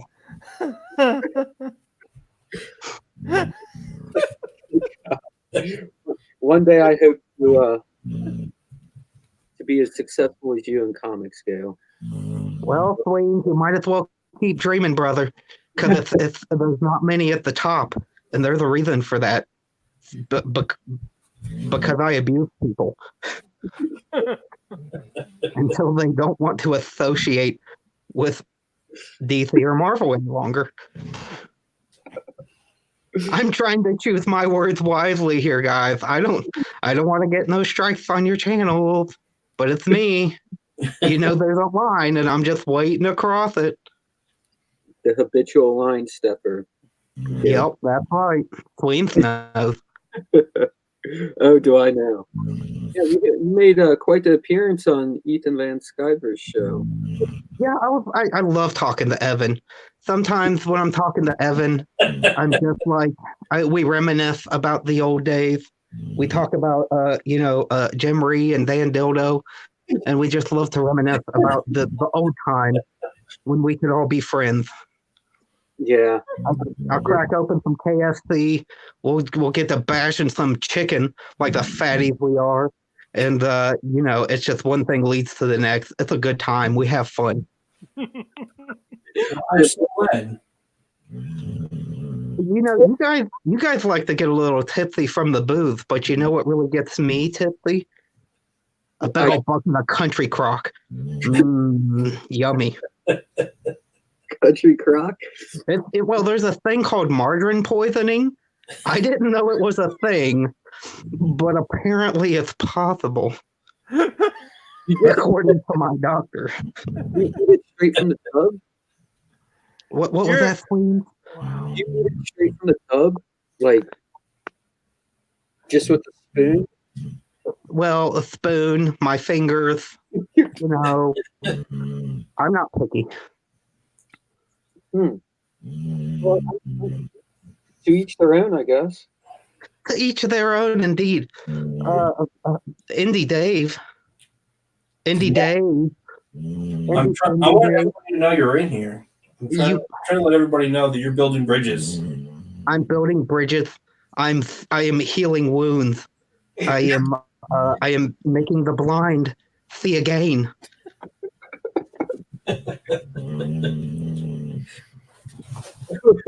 Well, it's now out on Twitter that Gasman is on the channel. So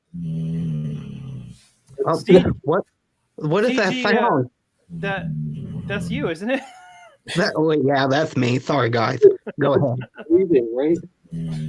So Gail, CG your way. What way do you take CG? Well, I think CG would be best if it would all go away and stop talking to me and existing, but that doesn't quite work. So I've been telling them to shut up for 2 years, and I'll tell you what, Nazis just don't listen. Wow. They don't. So what do you think of Rich Johnston's estimation of CG? Well, look, guys. Just between us boys, don't tell Rich I said this or let it go out live on the air or anything. But that Rich Johnson, he's a real piece of work. Ooh, racy. Yeah. I'll tell you, I ran into him over some fish and chips over in jolly old England, and you know what I told him? I said, I'm going back to the States, buddy. I'm getting Mel Gibson. I'm getting Donald Trump, and we're crashing these beaches, and we're taking over this terrible, disgusting little island, because America has one enemy at heart, one enemy we hate more than any other, and I am a true ginger American. And it's those.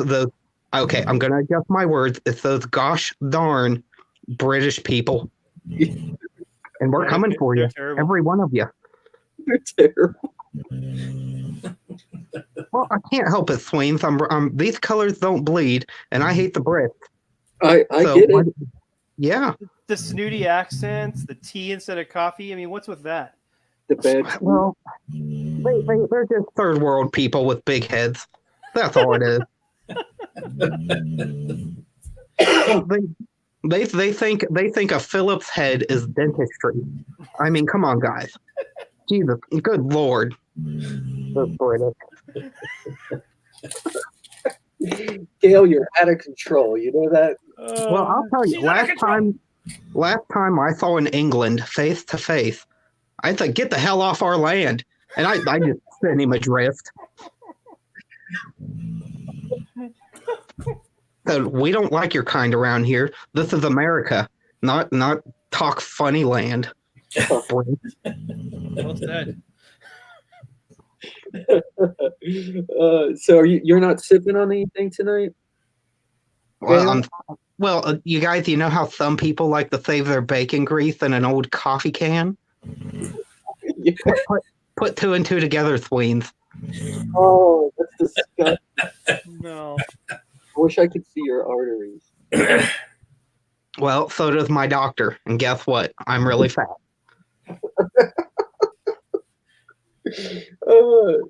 It's like if you were to get cut, like gravy just pours out of your body, right? There's no blood or anything. Sorta. I call it goo. But, you know, each their own. I'll tell you guys this, though. I had to go get an x-ray recently. I twisted my cankle and had to go get it checked out. And they had to turn the x-ray machine up to, you're going to die from cancer. to penetrate all your bodily mass. Yeah, to see what was going on in there. And the doctor said, I don't even think she has bones. Oh, that's not good, Gail. Can you believe that? That answers one of Ethan's big questions that he's been asking. The Star Wars guys.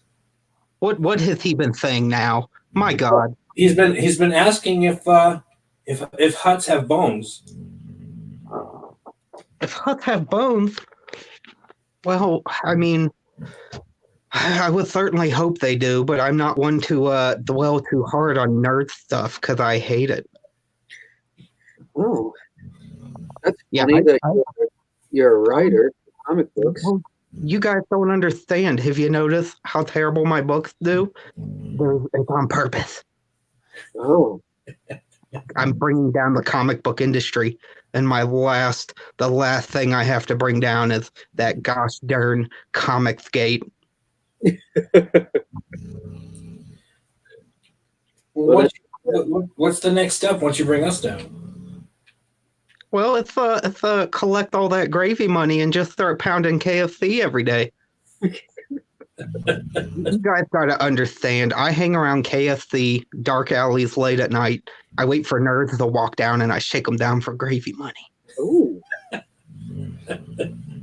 Wow. Cal, come on, stop hiding your face, brother. What are you doing, Cal? There's our Cal. He's back. I was like, what the?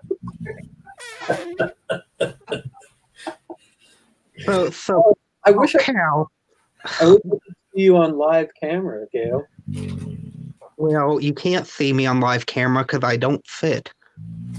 Oh, You know how far back I have to put my phone? My studio apartment's not even long enough. wait, you're in a studio apartment. How? But you make the big bucks. Why are you living in a studio apartment? Well, it's an interesting story if you want to hear it. I'm all ears, Gail. Okay, Queens, here it goes. You see, I met this grade A turd named Joe Ball, and I was like, ugh, this guy is a real dork. Anyway, after I met him, he said, "Hey, Gail, you want to save a couple bucks a month on rent? There's more gravy." And I said, "You've got my ears, you piece of crap." And he said, "I got this studio apartment on some property of mine. I'll rent it to you for cheapies." Oh, And so I accepted the offer. But now when he comes around for rent every month, I just push him down the stairs and say, "Get out of here. You make me sick." And Well, he's weak, so he doesn't. that's not very nice of you, Gail. No, it's not. I'm not a nice person, Queen. Have you not caught on to that yet? You sound like a nasty woman. Well, I'm not only a nasty woman. I'm obese to the point of unidentifiable. Well, I don't think I'd ever want to meet you in real life, Gail. Well, most people don't. So you're in the majority there, Sweens. You kind of just ruin everything. You know that? Well, that's the name of the game. Kill comics in the nerds. Oh, The noble goal. So, Cal, I hear you have this totally gnar comic book called Splenobi Sasquatch. Don't pretend you don't know what it is. You complimented us on Twitter before, Gail.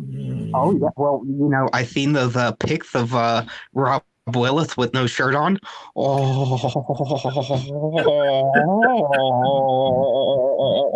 Rob, you mean the ones that go down right down to his? Oh, you know it, Cal. I'm not just nasty looking. I've got a nasty mind. oh, So you're more of a Rob Willis fan than you are a Shinobi Sasquatch fan. Oh no, that Sasquatch is rip. I'm on board. All right. More Sasquatch now. Oh, Gail, you're a lot more charming than I expected you to be. You really are. Well, I'm glad you guys like me because eventually you're gonna hate me, which is kind of just a life pattern I've noticed with people I meet. I'm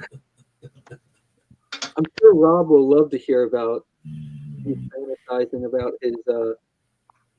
his body. Well, this is a good proper show, so I have to take it easy on what I really think about old Rob Willis. Oh Because no! Please elaborate. Let's hear. no, you guys don't want to hear that. You're all straight males. It'll just make you vomit, probably. You know what, Gail? Now that we're friends again, I would really appreciate. Could you help us out on the show here? I'd really love to have Mark Waid on. Do you think you could maybe put a little bug in his ear, get him to get on the show?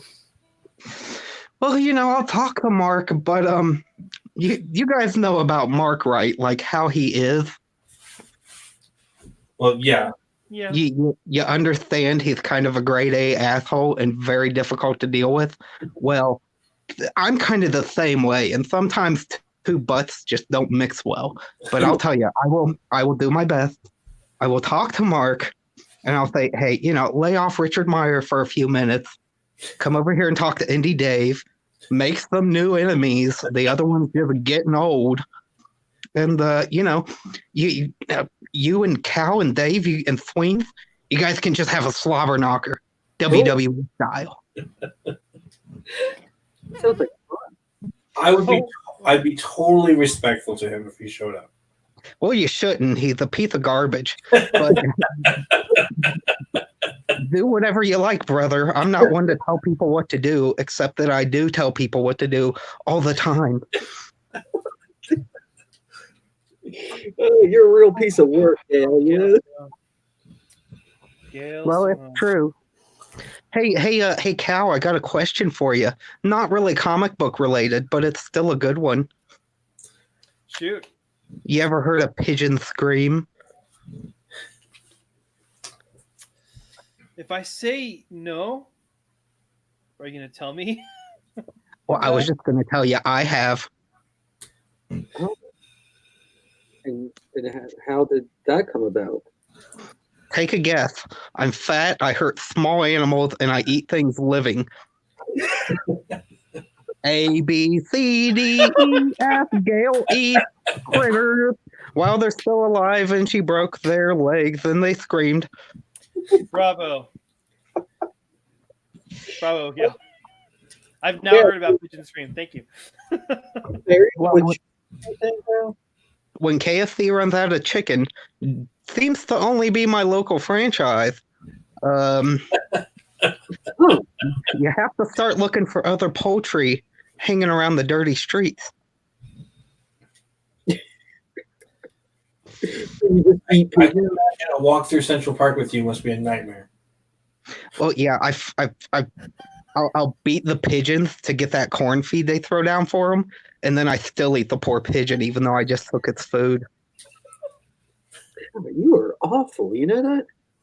Well, I have no respect for life, and I'm a disgusting human being, so that's just something you guys are going to learn. Well, I'm doing it right Get now it. as we speak. You guys see I added Arby's on Twitter. I was like, yo, Arby's, hook me up with some roast beef. I'm broke. They have And then I meat. added Little Debbie, and I was like, hey, Little Debbie, hook me up with like a truckload of them cupcakes. They're super nummy. And did they? No, Oh, that's a shame. they sent me a DM and said you're gross. So it is what it is. Get your Twitter army after him. The Gail Cada. Gail Cato. Have you guys seen Gail Cada? They're not intimidating in any shape or form. I need better fans. They'll look like Tim Doyle. Oh, Well, I'm the kind of girl that I want my fans to be beefcakes. And my fans are not beefcakes. They all look sick. They all look like they've got super AIDS. Super 8s. Gail. They're all pale, gross. They have like those nerd glasses. Ugh. I need more beefcakes. Like Cal. Yes. Oh, look at that. Gail, I want to be a gentleman. I have to use the restroom. Do you mind if I? No, you can use that right here in front of us. I don't mind at all. And I have to imagine Gail's army would be like a sea of blue hair. Well, a sea is blue, therefore the hair must be too.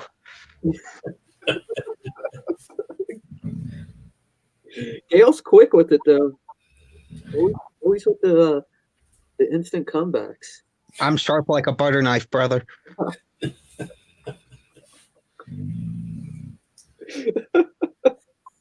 It's so ridiculous. Last time somebody got one over on me was when Pam Boy licked a whole bucket of country crock off me.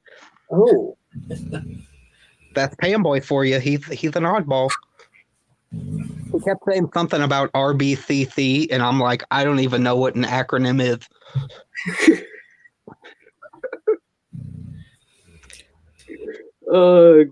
Gail, you're something else. Well, I've been told that a time or two. Oh my goodness. Usually though, it starts with, and then you're a something else. But I take the compliments where I can get them. I'm sure they're few and far between. Few and far between, indeed, Indie Dave. You're not wrong. So, Indie Dave, what makes you so indie? What makes me so indie? Yeah. It's because I'm from Indiana. Oh wow, you're from Indiana? No, not really. Well, fun story. Now that Cal's back, I can finally address this one. I'll wait for him to get his headphones on because we don't want him to miss a minute.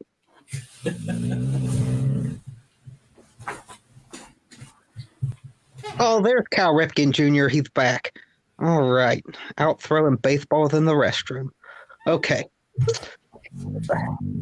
Check this out, Indie Dave. You're gonna like this. You know how we're both from the Midwest? Mm-hmm. Well, you see, I'm originally from the Midwest, and my father, he was a pig farmer. We had a pig farm. So, while all them city kids were eating fancy bologna, I was getting terrible fresh ham. But anyways, we on the farm, my dad had 14 children. He was a regular baby boomer, extra boomer. He was just spitting them out all over the place.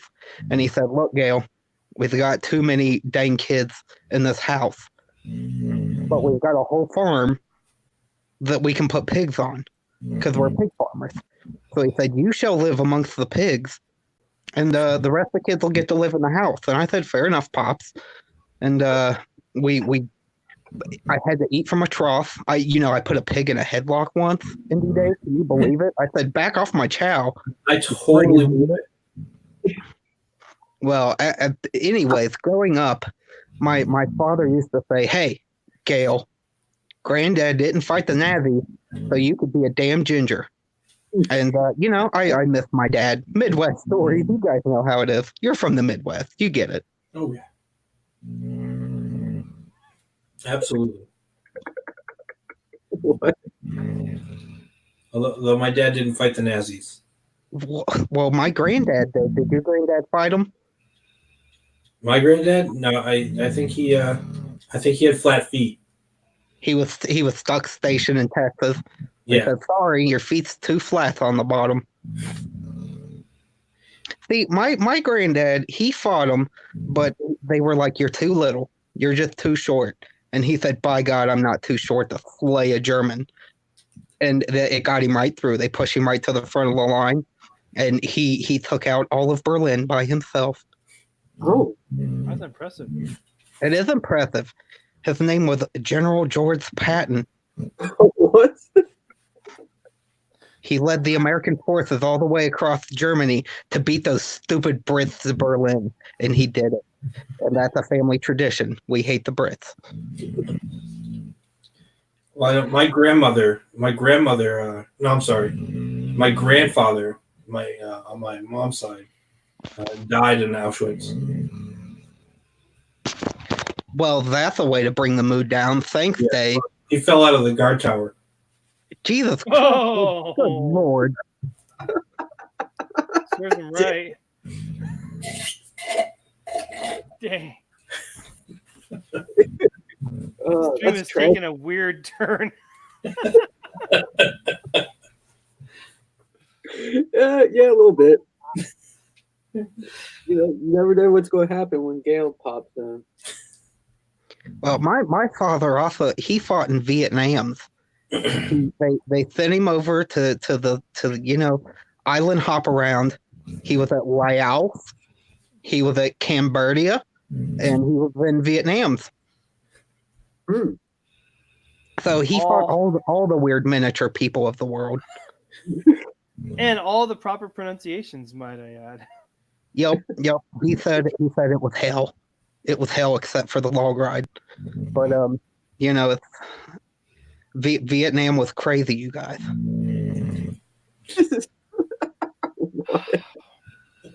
I can't imagine. Cannot imagine at all. Well, I'm really looking forward to your next shitty book, Gail. I'm sure it'll be fantastic. Watch your language, Sweens. Good Lord. What is wrong with you? You're gonna Dave, you need to do something about this guy. I'm I try to keep a short leash on him. Somebody crack the whip on Sweens and tell him to clean out his dirty, disgusting mouth. It is disgusting. It is. I'm with Cal on this one. Cal, let's go to where Sweens live, which I'm not going to say on air, even though I know, because I stalk you, Sweens. Let's go to where he lives, and let's just beat him down as soon as he answers the door. It'll be funny. Okay, I'll meet you there. We're ginger twins. My mustache is ginger. Oh, my mustache is ginger too.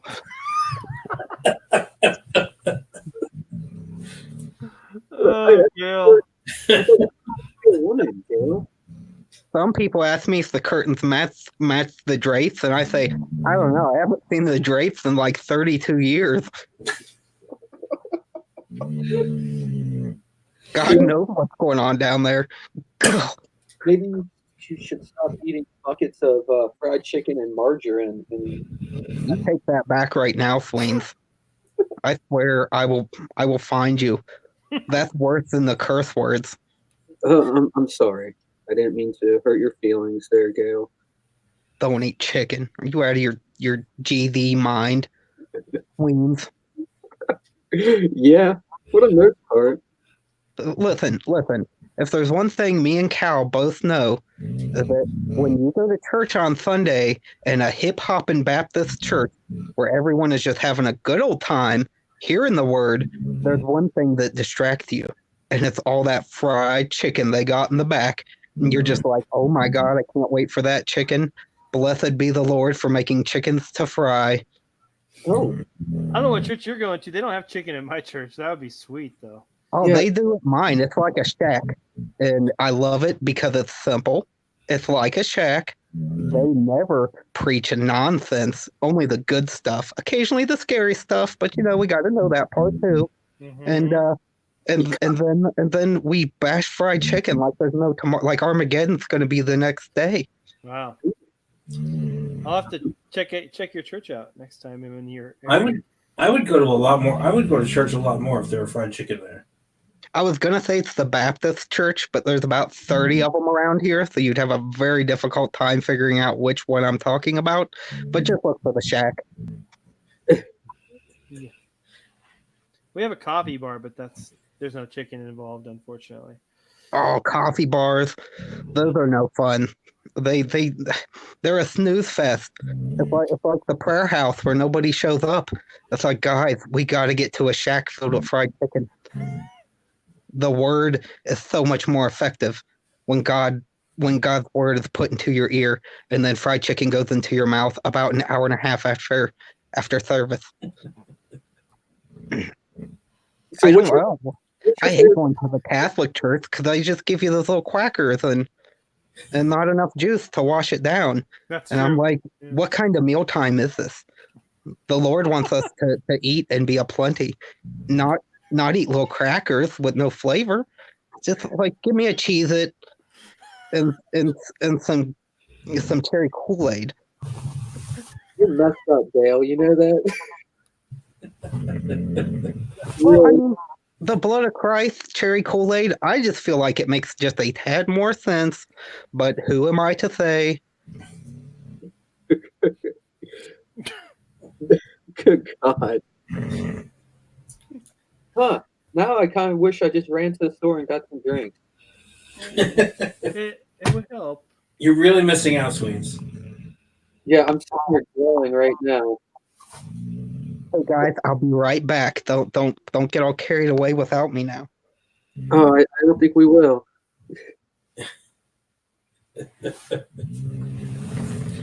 Yeah, Gail, quite the character. Yeah, I'm gonna have to agree with Metal. This stream took a turn I didn't expect it to go. Yeah, I mean, I wasn't expecting it either. I mean, I really wasn't expecting to even be on the stream tonight until seeing my messages where you're like, I'm just going to get hammered. Like, okay. I don't know about hammered, but I'm half in the bag. No, I went upstairs before. I looked in the refrigerator. I'm like, "Where's all the beer?" And Megan's like, "It's gone." I'm like, "I'm gonna run to the store real quick." And she's like, "Why?" I'm like, "Oh, because I want a drink." And she's like, "It's Monday night. Why? Why do you need a drink?" I'm like, "Oh no, I'm doing a stream." And she's just like, "No, just don't." I was like, I've been on a good streak lately. You should have brought her into the room, and then she'd change her mind. She'd be like, "Yeah, you need to be drinking right now." Yeah. Probably would have. Oh my god! When I was in college, I remember it was like we'd be drinking all the time, and then it was like, "All right, you know what? We're only going to drink like at night." And then it was like, okay. We're only going to drink on weekends. It's like one Tuesday afternoon, it just all went out the window. Yeah, I definitely remember days like that in college. Oh, we got Dillard in. Dillard draws. How's it going, man? Hey, what's up, man? What's going on, Dillard? Dillard, if you've got a question for Gail Simone, now is the time to make sure you articulate it. She'll be back here in a minute. Ask away, Dill. Oh, I'm here. Yes. All right. Hello. Edwin the Ace Azevedo says, let me see. Ask Gail when her Lynchford book is finally going to come out. Well, Edwin, I'll have you know that the book will not come out because I'm too busy trying to make them bankrupt. So sorry, not sorry. Fair enough. Oh god. So you're just not going to drop the book? No. You're talking to Gail Simone here, not someone that's highly efficient. That sounds like oddly. We're just not going to drop the book. Yeah, we'll just not do it. We'll just. Speaking of oddity swings, how's that picture going with that giant muscly snapping turtle? Ooh, I think I posted it up the other night, but pretty much finished. You should go check it out and finger bang yourself to it, you weirdo. You're my god, Cal. Cal is frozen, and he's just like, "What?" You guys, you need to get Sween shaped up because he has a perverted mind, and he's about to make me sick right now with his perversions. Now let's get back to that ripped snapping turtle. Oh, I've the last time I saw a snapping turtle that big and beautiful, it was Dwayne "The Rock" Johnson. Oh. Dwayne's going to be in every single movie this year. I think they've actually set it up that way. When he used to say, "Do you smell what The Rock's cooking?" I'd say, "Yeah, it's fried chicken, baby. Get on over here, Rock." But he never came. Oh, he did, but he'll never admit to it. Yeah, it probably hurt his image a little bit. Well, it would just show the world that you don't have to hate us fatties, because even The Rock will poke one every once in a while. If he's drunk enough. But what's that say, Andy Dave? It says bathroom break. Bathroom break. Hey, you're the host. You don't get a bathroom break. I'm going to have to get a bathroom break. I got to break the seal. Uh-oh. Well, Gail's going to get upset if you don't do it in front of her. Enter the pantheon, Dave. I'll leave the door open. You can listen. Oh, that, yeah. Wow. Jesus. Good God. So, I don't know what else I have to ask you, Gail. You kind of really derailed the conversation. And, Well, let's talk comic books, and I'll try my hardest not to say anything mean or bad about anybody's books, even though I'm totally incapable of being a normal person and being nice. But I will do my best to not be a big meanie. okay. Whoa. This is not comic book related, but did you hear that they're bringing back? This is like a pop culture thing. I just saw it on Twitter the other night, but it looks like they're going to do a remake of Saved by the Bell. Did you check that out? Did you see that? Oh my God! Let's hear your thoughts on that, Gail. I don't think I can express my true thoughts on that without Cal the brain exploding, Indy Dave's ding dong exploding, and then the internet having a mental breakdown because Gail's not SJW enough. Oh my goodness! Wait, you're saying you're not excited about the new Saved by the Bell with a transgender as the main character? I mean, that seems like it's right up your alley. God no, that's just a persona I maintain for all my Twitter dorks. Here's Cal. I don't even know how to express this to you. You know how CG loves the terminology schemes and scams. Well, I'll tell you what I love about Zach Morris is he is the embodiment of schemes and scams. And for them to try to change Zach Morris, to try to change Bayside, to try to make Jesse Spano stop being a stripper in a mid-90s movie, I won't have it. Oh my gosh. Greatest movie of all time. Okay, true story. I worked at a movie theater when that movie came out, and I was a projectionist, so we had to screen the movie, and I literally pulled out a bench from the back of the theater and lay down and fell asleep because it was such a terrible movie. It was terrible. Yeah. Anyway, yeah. I never watched it. I couldn't. I didn't either. I fell asleep. Yeah. I don't know. It could have been spliced all wrong. I don't know. I have no idea. For a movie about naked chicks, it is boring as hell. Yeah. We'll just say Jesse Spano's boobies aren't so nice outside of a shirt. They're a little better kept away from the world. Much like yours. What? Much like yours. Well, Swains, the problem is I'm just a series of rolls and holes, so you can't really identify what's what on me. Oh, that's a shame. You just kind of got to find the hair atop my head and guesswork from there. Jeez. Well, I'm sure there's some man out there that you'll make really happy one day. Oh well, I'm married. Oh, Cal, are you? are you a married man, Cal? Mm-hmm. You are. Well, that's good, Cal. Men should be married to one woman and be good to them. But here's the problem with my husband, and why I completely hate his mere existence. It's one, he's weak. One, two, he's a nerd, and three, he keeps screwing up my biscuits and gravy. Oh, no. That's a deal breaker right there. Yeah, You Yeah. gotta get those biscuits and gravy right. Well, you guys, I like to berate him and insult him and belittle him because he deserves it for being such a dweeb. But I tell my husband if he doesn't do things right and I yell at him, he starts to cry, and I laugh and I chuckle, and then I go, "You're ugly when you cry," and I throw a towel at him and I say, "Clean up, you're gross." That checks it out. Dillard has a question for you, Gail. Oh, I want shoot.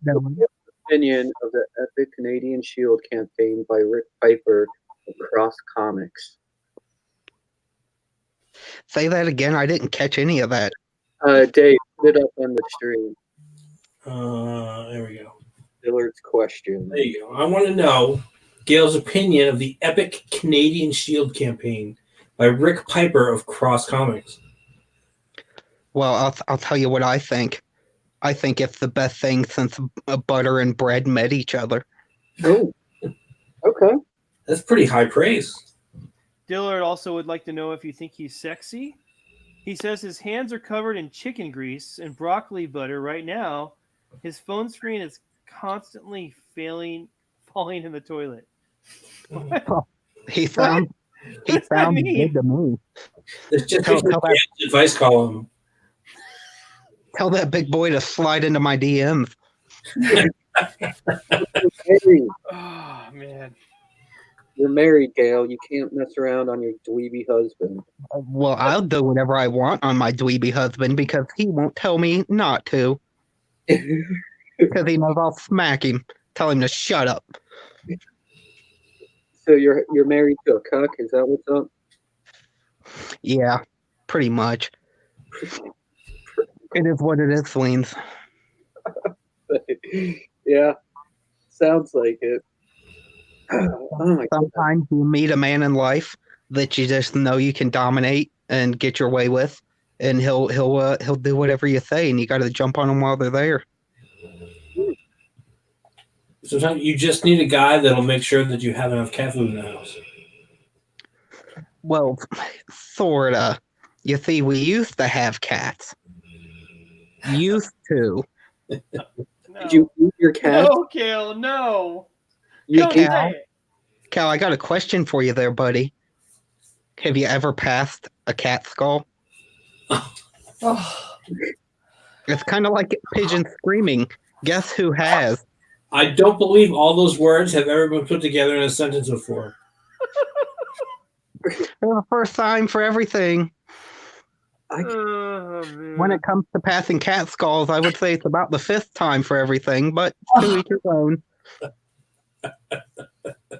Why don't you just stop at the meat? Why do you have to go to the bones and eat the bones? When you're Well- eating fast enough, When you've went without a meal for 4 hours, you get a little aggressive. No, 4 hours, huh? That's not a very long time, Gail. You know that? Well, I'm a hungry lady. What can I say? You know what I like to do? I like to eat one of the kitties, and then I like to crush like a whole carton of Newports. Or is it really? Yeah, I just smoke them back to back, and if they're out of Newports, I'll settle for some cool menthol cigarettes. But I prefer the Newports. They wash down kitty cat better. Ooh. Hmm. Good grief. Okay. Well, anyone want to talk about their current projects? Let's hear more about Shinobi Squatch.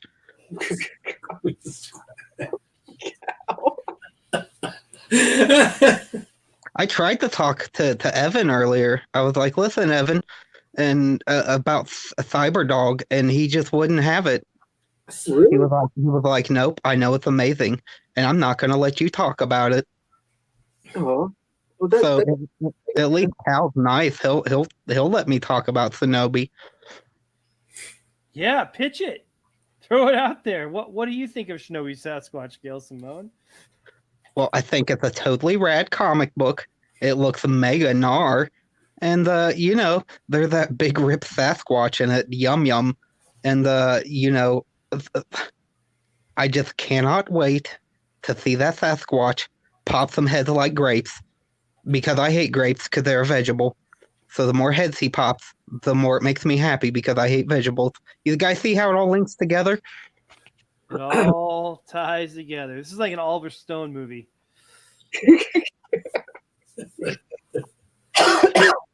You know, that Oliver Stone, he's interesting, but it's mainly because he's a cokehead. That's true. I He's never in heard. Hollywood, so Oh, he snorts big rails. You know it. Have you seen his snoz? He can fit all kinds of cocaine in there. it does accommodate a lot of cocaine. Yes. Hey, in Shinobi Sasquatch, you know the page with the crazy guy with the mask chasing the girl with his axe? Yeah. Was that guy naked? He's wearing briefs and suspenders. briefs and suspenders. That's It's all pretty the rage. cool. It's all the rage in Cannibal Killers right now. Those cannibal killers, they're crazy, huh, Cal? They sure are. Yes. But in some ways they're more sane than the rest of us. That's true. That's true. There's plenty of people, and we're all hungry. So let's start eating them. All right. What, you guys on board? You with me? Let's eat people. Let's eat people. Who's with me? Guys, Oh, guys. Start the- Elgo has a start- question for you. I don't think I can jump on that train just yet. Well, all right. You sound like one of the CGers. Ugh. Gail, look in the comment section because I'm not going to read it. Well, Oh. hang on a minute. I'm worried I shouldn't read it. She has a question for you, and I don't know. Maybe you should answer it. Maybe you shouldn't. I don't know. What? Oh, is it the one from El Gargoyle? Yeah. Oh my god, I want to answer it, but I don't want to blow your guys' minds. Look, I'll put it to you in the nicest way possible, because I am not going to get Indie Dave's stream struck like a big mean person would and say bad things like Sweens. This stream will never be monetized. I'm not worried about it. Okay. I'm going to give you 2 words. You put 2 and 2 together, and I'll leave it alone. Cherry tomato. Tomato. Oh. Now I'll never be monetized. Yeah. Sorry, guys. Thank Truth is weirder than fiction. It's really disgusting, Gail. You really, I don't know. I got nothing right now. I'll tell you, you've brought my stream to a new level. Yeah. Is it a level beyond levels? Is it strength beyond strength, Indie Dave? I'll tell you, it's never been this good before. Hey, we got Chris Evans in the chat. This is art. How's it going, Chris? Thanks Hi, for tuning in. Chris, don't forget to buy Domino.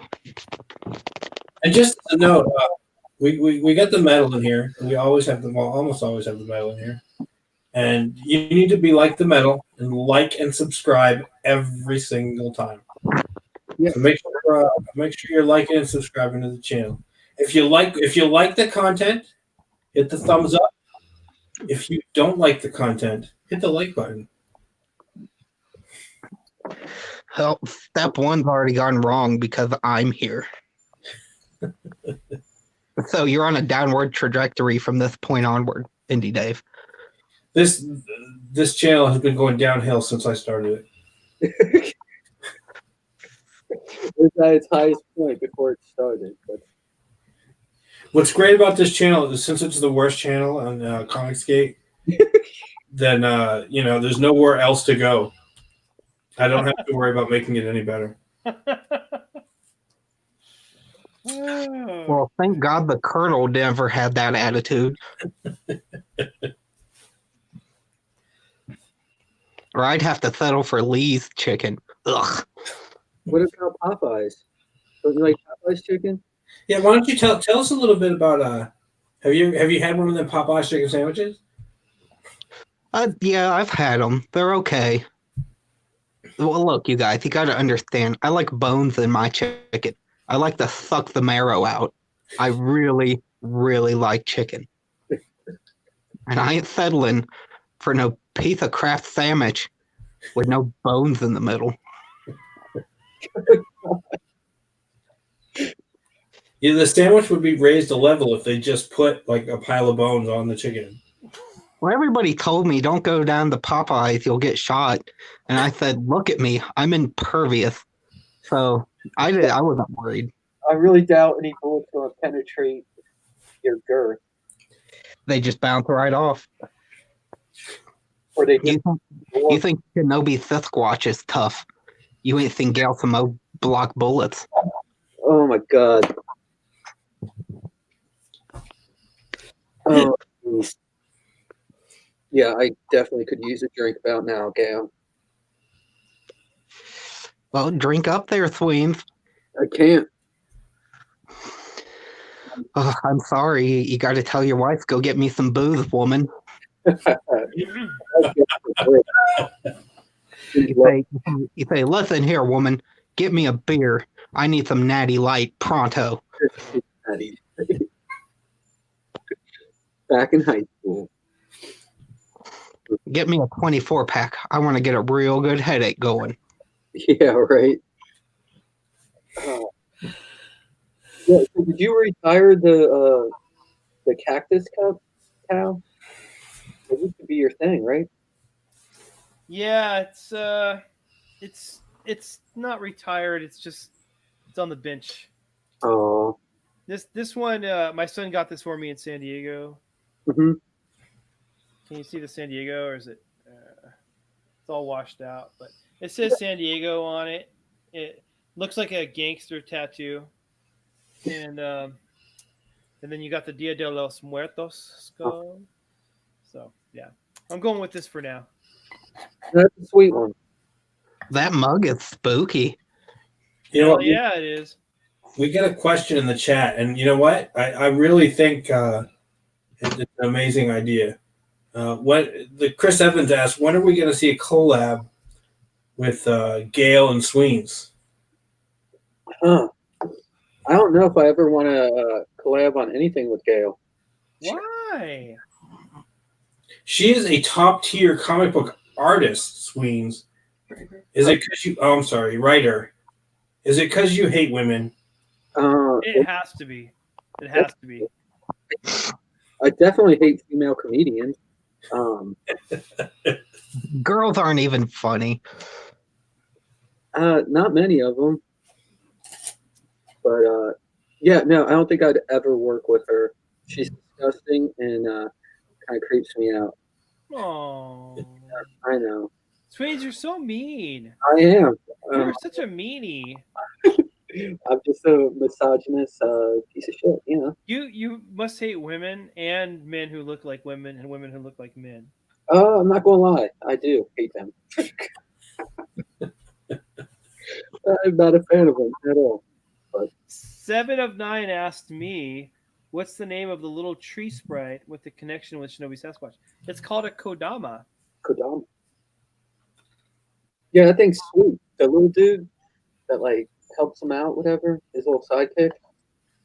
Yeah, there's a bunch of them. There's actually one for every tree in the forests, of all the forests. So there's a bunch of them. They're like his little alert system. But I said this earlier before you got on, so I won't kill the crowd with the same stuff. But yeah, they're cool.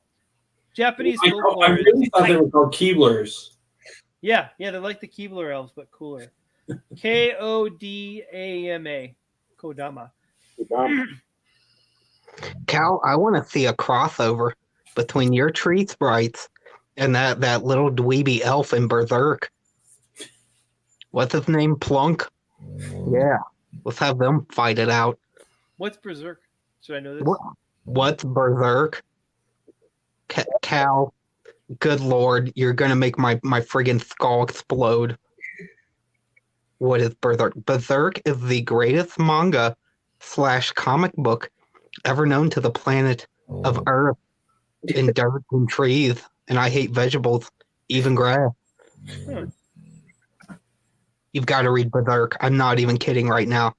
You've got to read Berserk beginning to end, and you'll be your brain will be a little screwed up afterwards, but that's kind of the point. Well, if Gail Simone recommends it, then I'm all over it. It's the greatest. You'll read it and you'll go, why didn't I just copy this a long time ago? Yeah, I'll be honest, I never read it either. Well, that's why I hate you, Sweens. I changed my mind. I don't like you anymore. Bridge burnt. That was quick. I think I'll get past it. Yeah. Sweens. I'm just gonna talk to Dave now. Dave, you know about Berserk? I've heard of it. Well, thank God. At least you've heard of it. Now I don't have to burn that bridge too. Because right now, Cal and Sweens, their bridges, they're just burning like they're made out of toothpicks. because they don't know about a thing I know about. Yeah, we suck. Yeah. Cal, don't be so hard on yourself. No, Don't- it's true. Don't say things like that. We all know just Sween sucks. Poor Sweens. I'll get over it.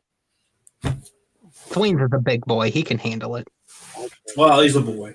Yeah, that's That far. He's a boy. He's a boy. I'm a gravy boy. yeah. My wife calls me gravy boy because I like gravy. Gravy boy. It's like, you're a gravy boy. It's like thanks, I guess. When I warm up Thanksgiving leftovers, I just cover the whole plate in gravy. And Like she- everything. Gravy's so good. All you have to do is heat up the gravy and pour it over everything, and it warms everything up. Yeah. We have a sandwich place around here that does Italian beef, Mhm. and you can have them. You can say extra gravy, or you can just say dip the whole sandwich in gravy. Man, that is a good sandwich. I say dip me in gravy. You like that sandwich, Gail? I don't know about dipping you in gravy, but you would like that sandwich. It's a delicious sandwich. Well, dipping me in gravy would just be a waste of perfectly good gravy. So I see your rationale. That's true.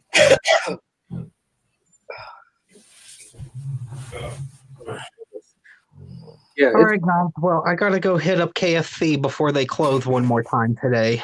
The manager told me earlier that they were out of chicken. Guess what? They're the manager in the ER right now. So I'm gonna go back and hopefully they give me the right answer this time before I have to annihilate the entire crew of that dang old KFC. But yeah, it was nice talking to you guys. And you, Dave, keep being drunk.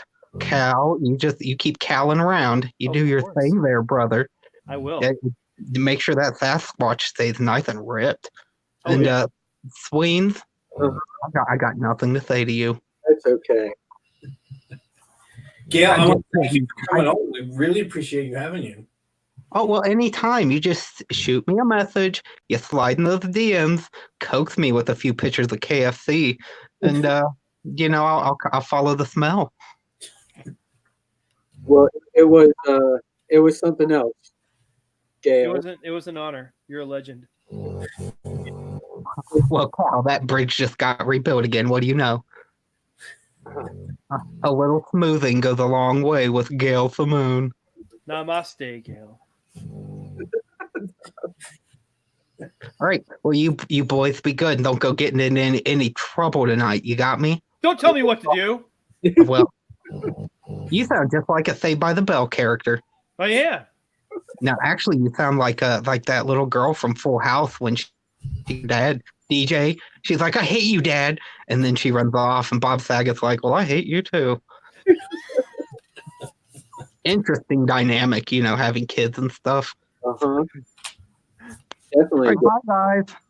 All right. Bye, Gail. Bye, Gail. Gail. Wow. That was a thing that happened. That definitely happened. Wait, did it though? I think it did.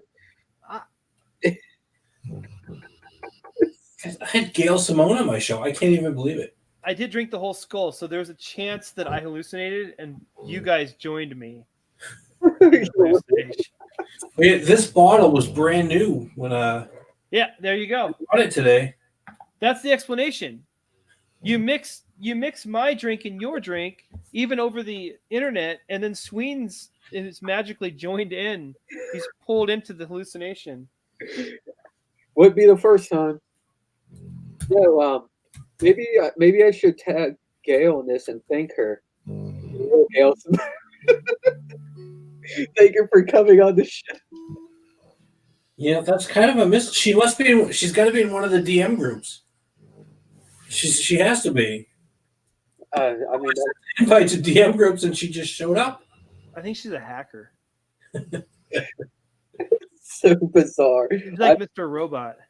I've never heard Gail Simone speak before, so I saw her on Ethan's show. It was the last night or the night before. Yeah, kind of manly sounding, honestly. But definitely. I meant like someone was doing an impersonation of her. But I don't know. no, you see, that's the thing, though. The real thing always feels fake when you meet like a famous person. It always feels like it's got to be fake. Yeah. So that was definitely real. Definitely. It's so ridiculous. I mean, yeah. What do you do? I got a feeling she's gonna be popping up in a lot of streams around here. Just randomly stepping in. Oh God. Yeah. Should be the next Cecil. Yeah. When she was on Ethan's show the other night, I don't think Ethan was too amused with with her at all. And then John Ballard was just like deadpanning the camera the whole time. Like, what the hell is this? Yeah, so bizarre. So, do you have any of the art for your new book you're going to be launching here, Cal? Oh yeah. Let's see if I can figure out how to. Let me find it, and I'll share screen. Yeah, Veil of Night with Jimmy Reyes, and oh, he posted something else. What is that? More inking practice. Something else. Okay, so yeah, this is let me see if I can how to share screen. Okay, got it. I got it. All right. Share screen, and then Oh well, that's not your share screen. okay. There it is. So that's so this is why is it not zooming? Oh my gosh, it's zooming but not the right way. That's weird. Oh, here we go. I see it at the top there. No. Oh, we just talked to Twitter. There we go. Is that why does it do that? That's so annoying. Okay. Whatever. That's you can see it. That's a Hex Knight. Uh-huh. And then those are like hellhounds that he's got kind of on a chain, and then the front there you can kind of make out like the goblin guy. Sweet. Yeah, this is it's gonna be pretty sweet. I'm gonna unshare now because I don't want to dox myself or something. But yeah, it's so Jimmy pitched it to me, and we were kind of going back and forth, and he wanted to do like a superhero book, and I pitched him a couple ideas, and he was like cool with them, and then he pitched me an idea. We kind of went back and forth for a while, and then he lost his writer for Veil of Night and said, "Hey, why don't you just do that with me, and then we can go from there." And so you weren't here for this, Sween, so I'll just retell it. But we had I had done like some sample pages of script, and he kind of was like, "Hey, I like that. I like this one part," but he wasn't like super pumped about it. Yeah. And I kind of injected too much comedy, and so when I did my second draft, he responded like, "Oh my gosh, okay, this is really good. I was kind of nervous before, but now I can see you can actually do this." And so I have 6 pages written. It's kind of like the teaser of the first issue. And it's I don't know how much he wants to give away, but it's dark fantasy. It's set in the Middle Ages. Witches are like a thing, and like all the fantasy creatures are a thing, and the art looks sweet, dude. Yeah, Jimmy's really good. I mean, he's known as an inker. Like he's worked for I think Dark Horse, Boom, Image. Yeah. So he's he's been around doing stuff, but mainly as an inker. But he's a really good penciler. Like it's definitely legit, dude. Yeah, he's definitely got some skills. Yeah, I came across him when Rob posted up one of his pages that Jimmy inks. Oh yeah, that was a great piece. It was really sweet. But yeah, no, that's cool. how are you guys releasing it? Are you doing like crowdfunding and? We're probably going to do both. We're going to crowdfund to help hire a colorist, and then pitch it around. He knows editors and stuff, so we're gonna try and tap, try and get into the, I don't know how believable that is, but it would be nice to, even if I'm not, making a fortune, it would be nice just to be writing comics that are on the stands every month. Yeah. Okay. So that's my hope. I think Jimmy's probably in the same place as me. He like I said, he's been kind of making a name for himself as an inker, but he's a really great penciler. So I think he probably wants to kind of just get his career going in that field, in that area. And for sure. So yeah, we're hoping to make some waves with this one, and we'll see how it goes. Oh, that's exciting stuff, man. Looks great. Thanks. But from what I saw there, but I'm sure you guys will knock it out of the park. Thank you. Yeah. I'm excited. It's not really in my wheelhouse, dark fantasy, but if you know how to write a story, you can just do some research and figure out what's different about dark fantasy than whatever you normally do. And so I'm doing a lot of research and trying to get into that era with the dialogue, especially trying to gear it towards that, Just ask him who his influences are, and then read his influences. Yeah, absolutely. Like, or to make it your own thing, which I'm sure you're doing. So we got My Name is Pepe in here now. Yeah. How's the connection? It's a little better. Okay. Yeah. It's a little muffled, but we can hear you now. You're not roboting on us, so that's good. It might be this beanie. It's one of the bad designs. How you guys doing? I'm excited for Shinobi Sasquatch and Oddity. Oh, thanks, man. Actually, I pledged both those books. So Thank you. look forward to them both coming out. Thank you. Appreciate it, man. Yeah, we really do. Yeah, I always see. It's me, Al Gargoyle. Got out of work. Yeah. Sorry about that. Had connection issues in the apartment complex. Oh, that's No cool. problem, man. So fill us in on what was going on earlier. Well, basically, I was just I left. You guys saw the comment. I wasn't keeping it a secret from anybody. It was just kind of pretty much me giving my farewell to Nerdette. And I told her she did good journalism. I wasn't referring to her last videos, but she did good journalism then.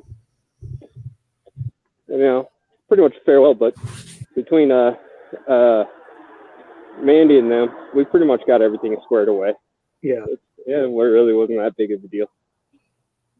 Yeah, things on Twitter can definitely, go off the handle pretty quick. Like, Yeah.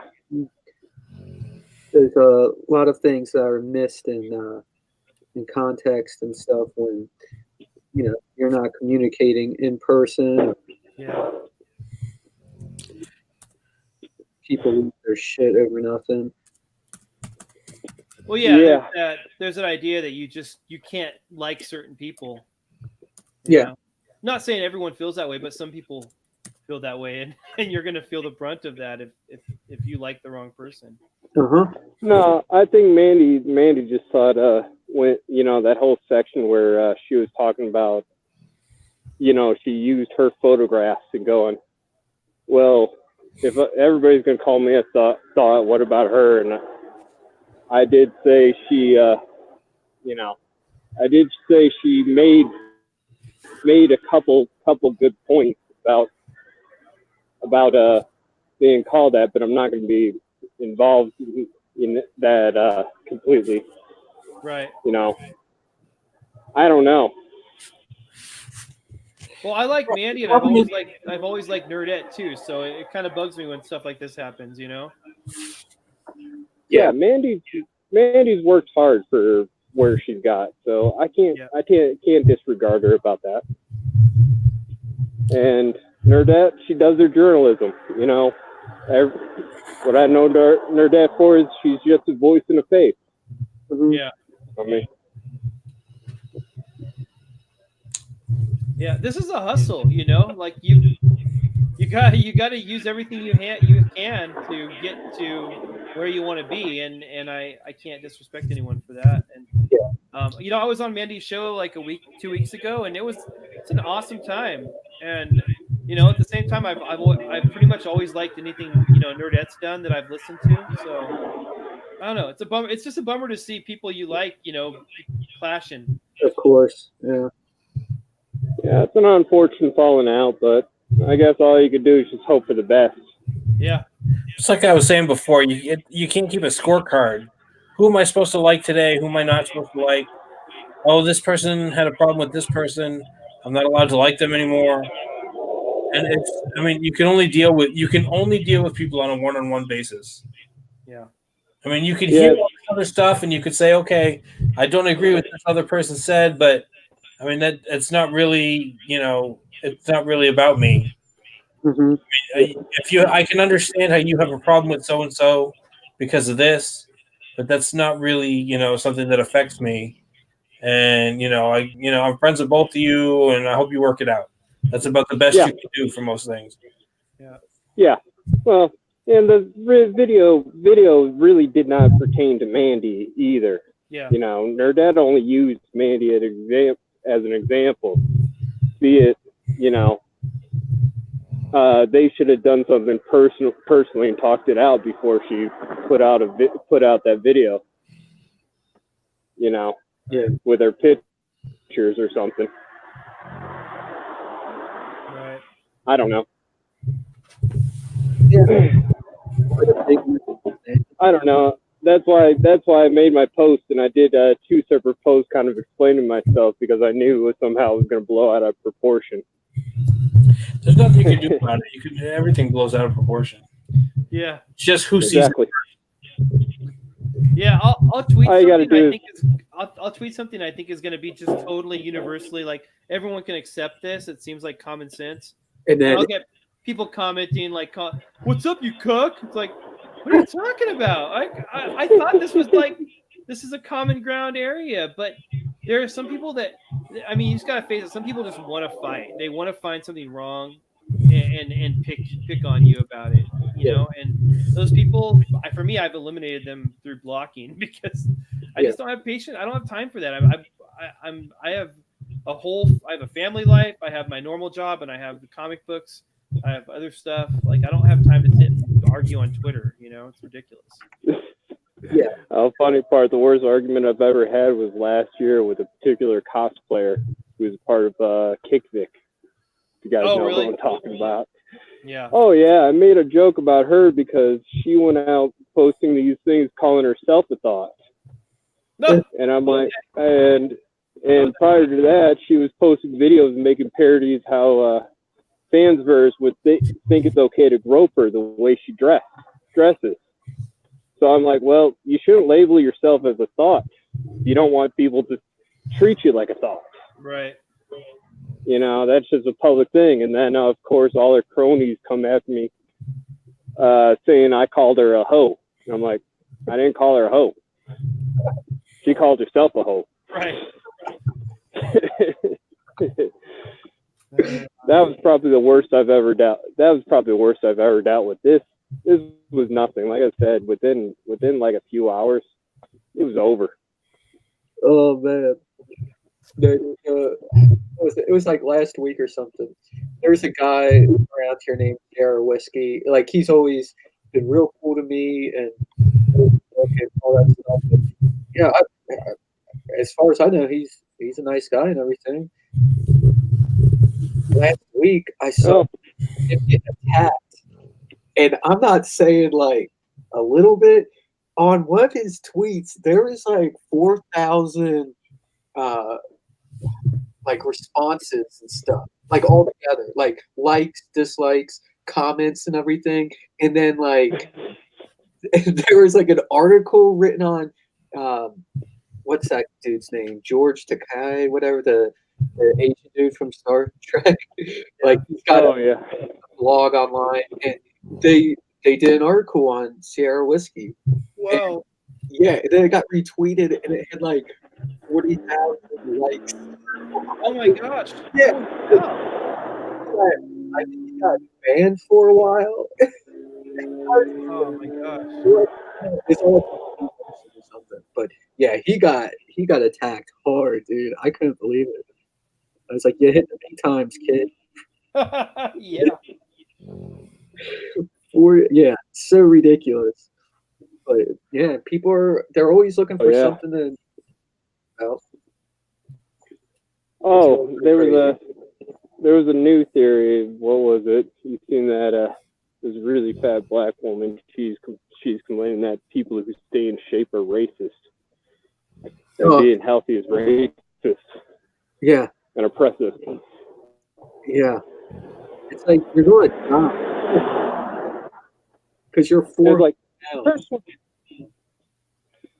Yeah, it's a personal choice. You just don't choose to get the eggs and apples. Yeah, dude. I'm pretty much burned out on the clown world. Yeah. Oh my god. Yeah, I feel you. That's why I come to get Comicsgate. I'm tired of Star Wars news, but it's the best escape I have. I'd rather talk about a butt fucking tree and that done Kennedy than Trump fucking Stormy Daniels. Yeah. And at that point, that's just like, well, no shit. But then again, you know, there's viral videos of women in hijabs right now climbing up on light posts and twerking. I'm like, yeah, they're happy right now. Those people are celebrating. That's awesome. Yeah, everything's insane. I just focus on keeping it for my kids. Yeah. Oh, that's what I tell a lot of you guys, you creators, right now, because I inspire. You guys are paving the way for a lot of us in the future of what you guys are doing now. You know, everything right now in Comicsgate is becoming an opportunity, even if you don't see it right now. Like I talked to Captain Fuckhead about this because of trouble with international shipping. Is why not instead of try to hire somebody to do the printing over there and try to work out a money deal with that, or if they're an aspiring creator, just let them add their ash can to the book, or something, some kind of incentive, you know. For sure. But that's just an example of possible opportunities for everybody. Right. There definitely is. Yeah. Oh, the middle asked if Davis passed out. I think he is. Dave's dead. Oh, I see movement. He's breathing, so we're good. He's not He dead. could just be checking his phone. No, I think he's passed out. I used to run He's going fall. Oh, don't fall, Dave. It's all over, man. Oh, You guys have been making fun of me the whole time, haven't you? No. We just noticed. I think Gail wore you out, man. I think Gail she drained your energy like a freaking energy vampire. Well, that and the She's a Cuervo. nasty freak. Yeah, the Cuervo will do it too. Have you guys seen What We Do in the Shadows, the show? No, I haven't. You gotta watch that. Yeah. It's so funny. They're all vampires living in a house together, but one of them is an energy vampire. He's just a nerdy guy, and he just talks and bores you to tears, and causes you to like fall asleep, and that's how he drains your energy. That's what Gail was. She was just like draining your energy, man. She's just sucking it out of you. She was the emotion vampire. Yeah. Man, that show is so good. I can't wait for season 2. I'm serious. And I watched the movie too. I think I was on Shay Zombie and I told him about the show. Oh yeah, we've seen the show, but you got to watch the movie. The movie's great too. It's got Taika Waititi in it, and then the Jermaine. Got Clements. Jermaine from Flight of the Conchords. Yeah. It's really good. The show is kind of loosely based on the movie. Like they redo some jokes and stuff, but I think it's just as funny. Definitely worth your time. My favorite part in the movie is they do a Lost Boys joke. It's great. Yes, I love that. The how do you like you're eating worms? How do you like eating worms? He's like, I learned that from Lost Don't Boys. spoil it. That shit was hilarious. Yay, it's so good. Oh my gosh. Dude, I've gone over it a few times on what is it on Hulu or Netflix? Yeah, it's on Hulu. Yeah, I've like grazed past it and I had never committed to it. I did the same thing. Yeah. Like 100 times. Like it would be suggested. I'm like, I don't know what that is. And then finally I'm like, okay, fine, I'll watch it. And it is, I guarantee you, you're not gonna be sorry. It's funny from It's episode 1 to the very season. By the guy who directed Thor Ragnarok. So, Oh, okay. Really? whatever his fucking name is. It's a good. It's a weird name. But Taika yeah, Waititi. it's directed by him. Yeah. Yeah, it's. Yeah. I'm telling you, it's 0% woke. It's not woke at all. It's just funny. I'll have to give it a look, dude. Yeah. I'll check it out It's tonight. apolitical. Like, there's this other segment of Vampire Jokes where they're trying to go out to bars and they can't go into any clubs because they got to get invited in. Yeah. So there's these segments where they're just standing there and the bouncer's like, "What are you guys doing?" And they're like, "Well, you have to let us in. Like, just to invite us." And they've got this feud with werewolves. It's funny. Anyway, I won't overtalk it, but you guys definitely check it if you haven't. Check it out. It's so funny. Yeah, I'll definitely give it a look. I mean, it's hard to find good stuff. So The metal Well, says he Amazon likes Prime had a whole bunch of good stuff. Yeah. Like it was on. I got they the had movie on Overlord. Prime. What's that? And then Overlord, that was the weird Call of Duty the movie, produced by J.J. okay. Abrams, with starring Kurt Russell's son. Oh, was it? Co-starring Kurt Russell's son. Overlord. Yeah, I actually saw that. The World War II monster movie. Yeah. Like with the mutants. Yeah, and stuff. Nazi zombies, pretty much. Yeah. Yeah. Nazi zombies. Yeah. It was a pretty good popcorn flick. Yeah. Yeah, definitely like entertaining. Not like, it's not going to keep you up for days with deep thought or anything like that, but it's fun. Which is fine. Like, Yeah, I enjoy it. What has ours been watching? It had its cartoon characters. Like that fucking, like, the one guy they casted and made me laugh my ass off was that they picked the most greasiest looking Italian guy ever. I don't know why, but they just decided we're gonna get an Italian guy, or we're just gonna make him look the most pointiest and greasiest guy ever.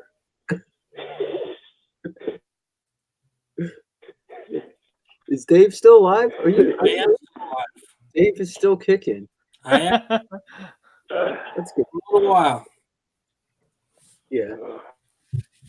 I'm gonna have to get going here, guys. I got a ton of work to do.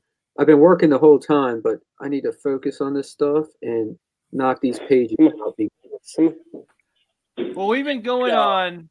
We're all 2 hours and 40 minutes, so I think it's cool. I think we've all done our part tonight. Yeah. Definitely. It's been a pleasure, guys. Hey, it was great talking to you, Gargoyle. Or Yeah. Pepe. You guys take I'll care. give you the story for that sometime. All right. Well, it was good talking to you guys. All right, nice talking to you guys. You guys All take right. care of yourself. It Thank you means so All much. right, night. get See some you work guys done. All right. Yeah, I think we're gonna close it up for the night. I'm starting to pass out. It's getting there. I hear you, man. Yeah, I'm gonna pass out right after this. So All right. Hey, I want to thank everybody for showing up. Be just like the metal, like and subscribe every single time. Hit that thumbs up button. Hit the bell for notifications. Not that I go on all that often, but every once in a while we'll pop it on, and we try to make the show all right. Hey, I want to thank Gail Simone for stopping by. She helped us out here with the show. She kept it entertaining, and we're gonna shut it down. And just remember, I'll stick Shinobi Sasquatch in the description later. But Oddity's still live on Indiegogo. We're probably gonna go for another few weeks. I think what we might do, and this is still up in the air, is we're already funded. We might just to sell the overships and whatever, put a Kickstarter up, just to reach that extra audience. yeah, So keep your eye out for that, and hey, check out Shinobi Sasquatch, and everybody, y'all have a good night. Thank you, Cal, for showing up. hey, yeah, thanks for inviting me, man. I'm trying to do more of these. So I saw the invite. I was like, yeah, I think I'll carve out some time tonight. Yeah, we could do some last minute stuff. I'll try to do more. We're trying to do, because we haven't really we didn't really promote that all that much in December like we should have. We kind of fell by the wayside, but we're doing some good stuff this weekend. We got graded 0.5 tomorrow, and then we got Mandy on Friday, and then and we also got that other show, the Red Cup, the toy review show on Friday. Right. And then we'll see what we can do for Saturday and Sunday. If I have to, I'll do another stream like this. Get a little alcohol in the system. Cool. Thin the blood out. Are you going on Mandy, or is she coming on you? We are going on Mandy's show, 10 o'clock on Friday. Okay, cool. And then I'm not sure what the deal is with Red Cup, but check them out. Sweden's going to be, I don't know if they're going to pre-record it and then edit it down later and show it later, or if they're going on live stream. But one way or another, we'll let you know.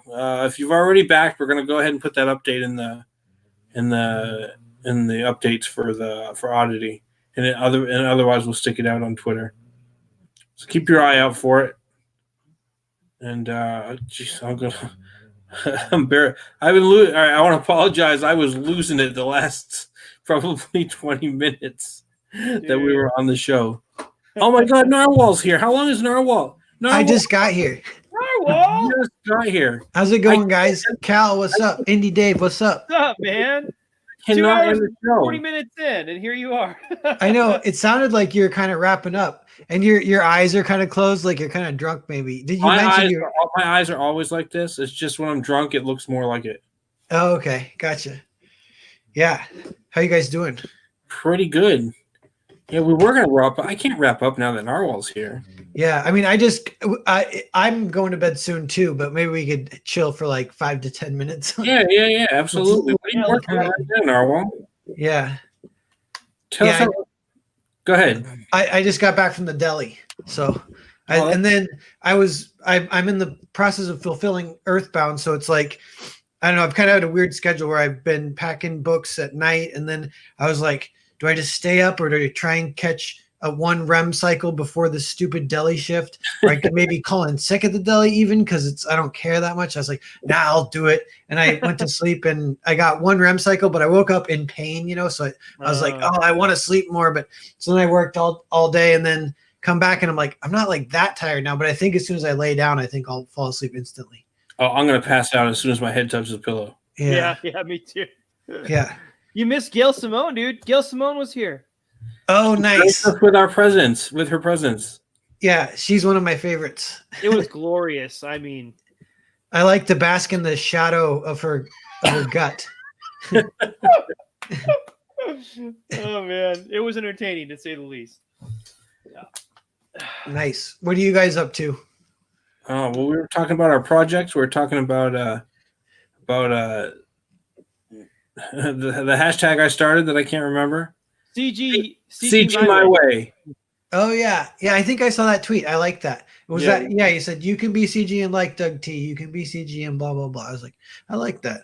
Yeah. There's so many people. More and more, it's like webbing and netting out to where you guys like this was. It was like this kind of back in the day too. But it's like, you know, the anecdote of like how World War I started, where there's all these alliances. And then it's just a chain reaction, and all of a sudden everyone's mad at everyone. Right. And I'm like, that's what we don't want. Like, so Yeah.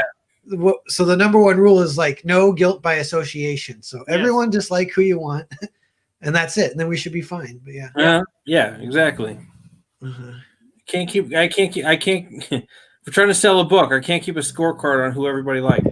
Yeah, I know. And I remember like the early days too. I was nervous because I was kind of just coming up and just getting this feeling of like some kind of like success or the book's doing well. And I'm like, this could be a different, like I could go part-time at the deli and I could be a comic artist. I get so nervous. I'm like, if I say the wrong thing, it might all go crumbling down. Yeah. And I'm like, and I'm like tiptoeing, walking on glass. And like, I've got to the point where I'm comfortable to at least not do that, but I'm still kind of like careful. And I can picture other people feeling that way. And I'm like, I don't want other people to feel that way. I want people to feel like they can do whatever they want and not speak their mind. And yeah.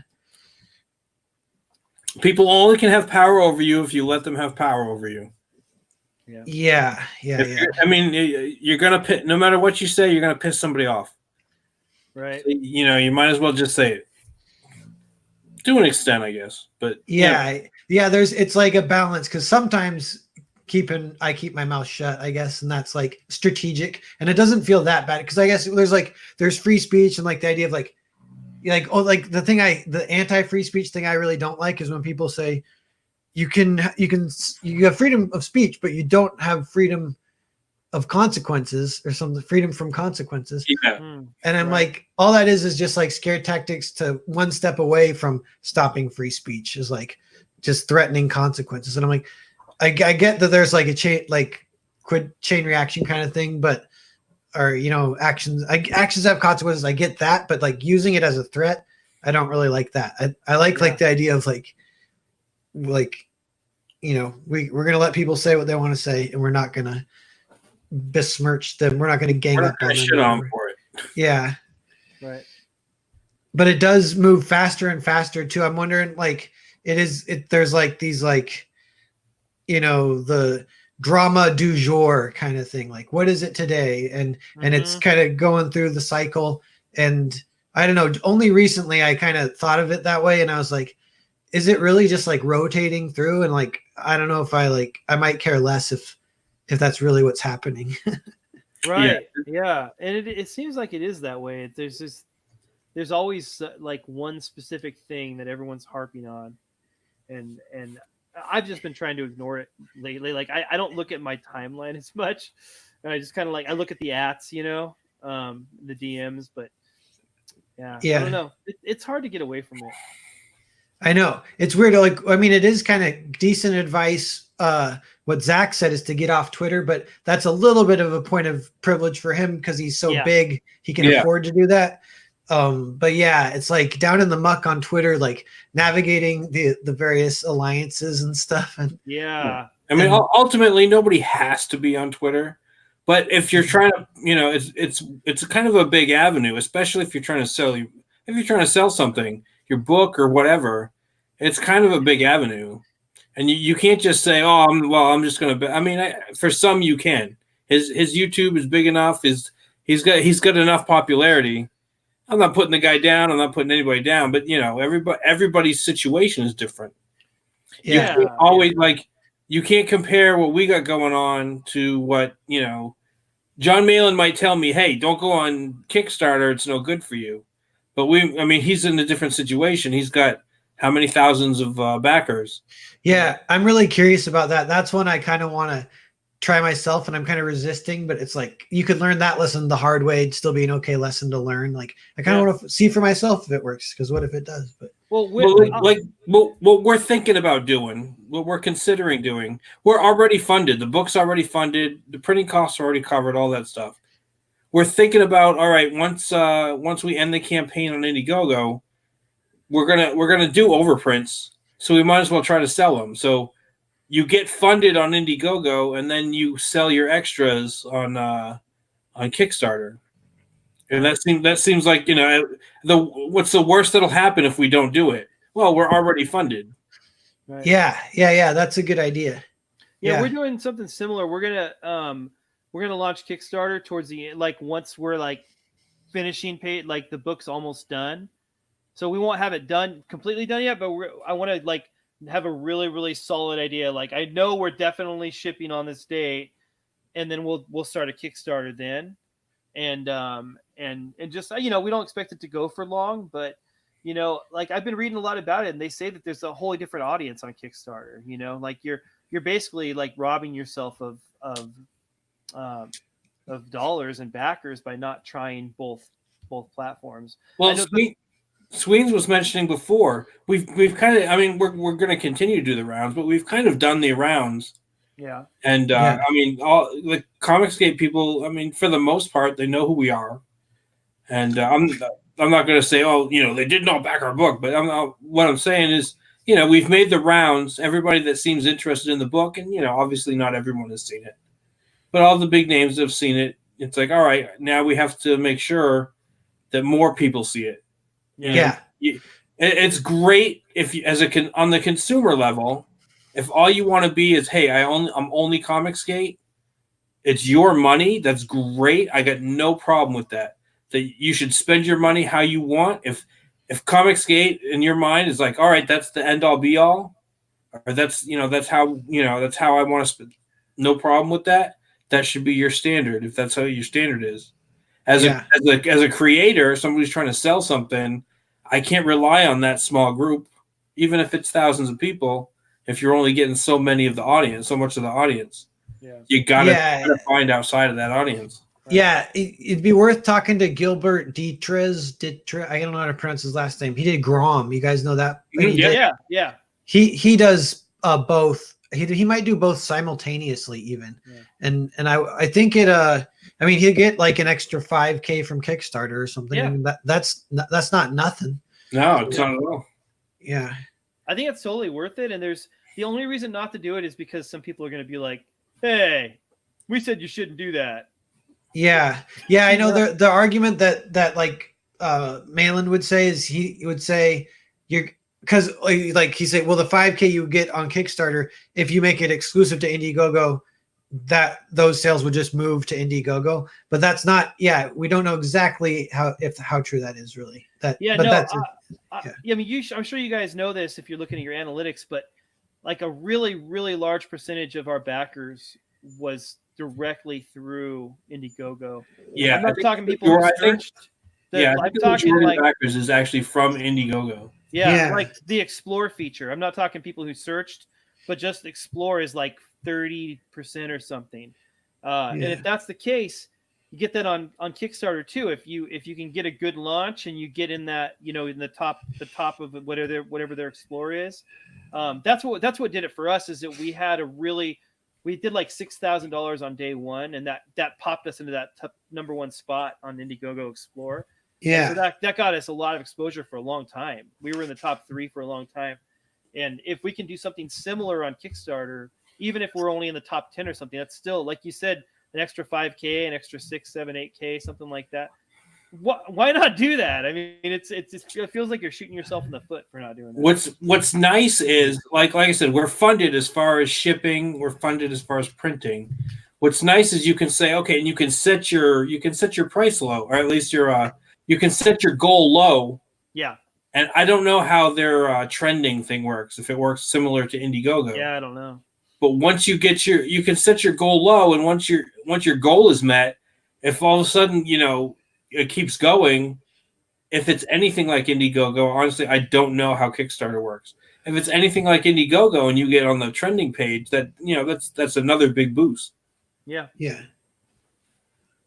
Yeah, why not do it? It seems I can understand saying, oh, we're a Comicsgate book and we want Comicsgate guys to read it and all that other stuff. Obviously, that's what we want. But at the same time, we want as many people to see the book as possible. And so everybody that's interested in the book, we want everybody that could possibly be interested in the book. When I do hashtag, I always forget to hashtag when I'm posting on Twitter. Yeah, but I try to hashtag Evil Dead.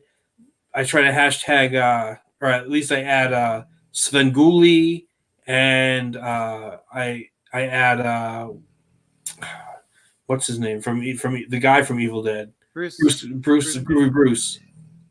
Campbell. Bruce I try to Yeah, add them yeah. in there because Bruce Lee, the humor. I try to keep the humor similar. Yeah. Horror and its humor. So that's where we want that's the audience that I think would be interested in the book. Yeah, that's good. Yeah. Yeah, I remember I'm not taking sides on anything, but I remember when Mike Miller went over to Kickstarter, he got all kinds of backlash for going there. Yeah. And I mean, I didn't back any of his books, so it's not like I'm an apologist for Mike Miller, but I thought that was dumb. Like, just let each creator do what they want to do. If I want to if I want to crowdfund on 20 different crowdfunding sites, then just let me do it. Like I'm trying to hustle I'm doing my hustle. You do yours and I'm doing mine. May not be the exact same thing. I think he might have got kicked off Kickstarter and then he got a bunch of crap because people were saying "told you so." Oh yeah, that was the thing. Yeah. Yeah, but I wonder if he got on again because you would get. That's what I'm curious about. Like if Indie Dave, if you do it, I'd be really curious to see the numbers because it's like, there's a letter it's worth it for the lower levels to get that extra scratch. I think. Yeah. See, we have an EVS cover. We have 3 covers for our book. Yeah. I think I would probably pick one cover. Yeah. To put on because basically the whole point again, already being funded, the whole point would just be to unload as many of the overprints as possible. And one of the covers is EVS. So probably I wouldn't put the EVS cover on the Kickstarter page. We'd pick one cover, whatever is the lowest selling, and we'd try to sell as many of those up to the level of the other 2 covers that we have. I think that, to me, that seems like a worthwhile strategy. Yeah. So is EVS working on that cover? Have you guys talked to him? He's a hard guy to get a hold of. Yeah. But I have we super chatted him on stream and stuff like that. And Sweens was on last night with him, at least real quick, when he was doing his hey, jump on my stream real quick and yell at me. Right. But he jumped on his stream and he's like, yeah, man, I got to do all these sketch covers. And then as soon as we're done the sketch covers, then we'll get you your book. And hopefully we get a big boost from that. Once everybody sees the EVS cover, because basically it's a jam cover. So we got Sweens went ahead and did Oddity, and he's going to do the backgrounds, and he's even going to color Cyberfrog. He's going to do all the colors and the backgrounds and everything. All Ethan has to do is his line art. Okay. So yeah. So hopefully I'm sure it's going to be great. That's not the issues. Hopefully that gives us a nice boost. Yeah. And once we get that nice boost, then that'll help us out a whole lot. I think that's I don't want to blame him. I don't want to blame and stuff. But I think that if we had that cover earlier, I think that would have given us a bigger boost earlier in the campaign. Yeah, I had a similar Ethan didn't have us on until after we'd already funded, and I wasn't bitter or anything. I know some people really are. Some people get butthurt that Ethan doesn't invite them on. I never felt that I had it like I was entitled to a spot on Ethan's show. But when he had us on, then we raised a lot of money. I was like, well, I don't care if it's before or after we fund. As long as we get that extra boost. Yeah, I know Wenger is a good case where his campaign had his second wind was more powerful than the first wind or whatever, and that was in demand for that whole period. There are some other numbers, like even I think with like Mike Miller, like early on Comicsgate when it was still kind of growing, it was big numbers, but it was kind of weird. It felt so big to us because it was so new. But now if we look at those numbers, they're like low-ish for what we're used to. Mm-hmm. But I think he might have got like 36K or something, maybe 50K in that Yeah. first month, and then he got up to almost or like over 100K Right. after that, whatever. Yeah, we funded Yeah. quick. We funded the first day and a half. We were done. I was done as far as we were funded what we needed. Right. And Nice. then we did pretty good for the first week or month. Maybe for the first month we did really good. Weekends, boom, we died. Every weekend we died. Huh. Yeah. And then we had a really good weekend. Then we had one or two really good weekends, and then we died out. We petered out. We're at 13.7, I think, right now, which is pretty good. I'm not, like I said, I'm not going to complain. Our backers are amazing. I love our backers. Like I said, we funded. We're going to deliver a great book. What I really hope is that the EVS gives us that's what I was thinking. It's the second wind. Yeah. We're hoping that Oh EVS yeah. gives us that second win. I don't think we'll be able to exploit that EVS cover on Kickstarter if we go ahead and do that. But I mean, hopefully that should give us a nice little boost once everybody sees it, because it's a Cyberfrog cover. Yeah. Yeah. Well, dude, you've got Jay Lee drawing Cyberfrog stuff now. Like, I don't think it's going to be long before the industry just goes, I guess we have to just deal with these Comicsgate people, because I mean, Dynamite's working with Ethan. You got Jay Lee drawing covers and stuff. Like, I don't know if you guys have been following it, but a ton of pro artists follow Rob and praise him pretty consistently. So there's a little bit of acceptance coming in that I'm seeing, and it's obviously not universal, but there are a few guys here and there that are like, you know what, I'm just going to recognize talent and yeah. I know I'm hoping that happens more and more for sure. Yeah. I think ultimately it'll come down to people looking at their paychecks, looking at their wallets, and being like, look, these guys are.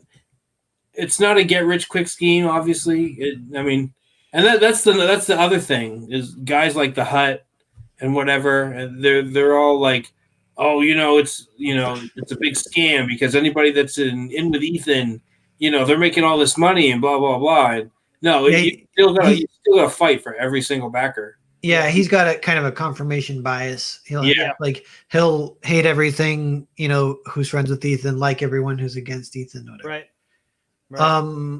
Yeah. Hey guys, I think I'm gonna go to bed though.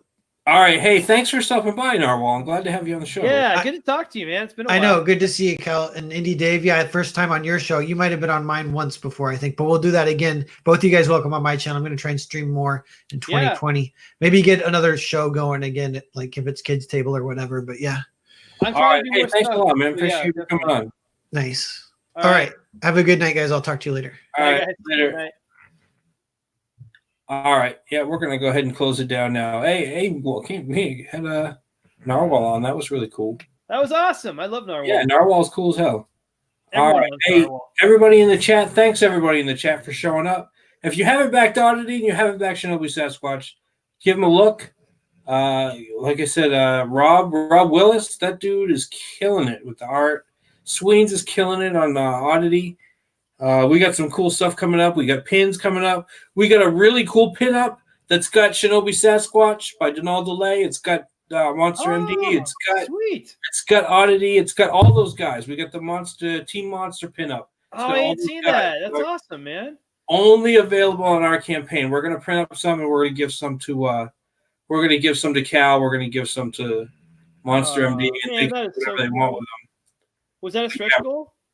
Yeah, that was one of the stretch goals. We got that. We got Donald DeLay to do that for us. You haven't seen it yet? No, I haven't seen it. Are you kidding me? He did one for us, but it's just Shinobi Sasquatch. I haven't seen any Team Monster stuff yet. I will repost it. Yeah, send that over to me, man. You know what? Hold on a second. Hold on. You stay here. You stay right there. Don't you move. All right. Don't you move. All right. Hold on. Chrome tab. I'm going to show that right off right now. Since we got people in the bot, there's Oddity. And I want everybody to see. First of all, I want everybody to see that. That's where'd she go? What's her name again? It's a pun, right? That is, it's Paige Turner. Paige Turner. Yes, yes. I Paige like that. Turner. That's her name. You got this is some of the latest art. Oh yeah, that's cool. You know, we're learning about a little bit about the bad guys. Let's see. This is a little bit of going to be some exposition. We did the thing with the TV. Yeah, I like that. That's pretty cool. Different take on the Frank Miller vibe. Yeah. I like Yeah. that. No, I dig it, man. It's looking. I love his style. Yeah. This is one of my favorite shots. Yeah, me too. It's iconic. Let me see here. We got I want to go through. There's iconic right there. Is that Yeah. that trailer in the Yeah, tree? classic. That's one I of the love, first. It's I gotta love be that. the- Picture.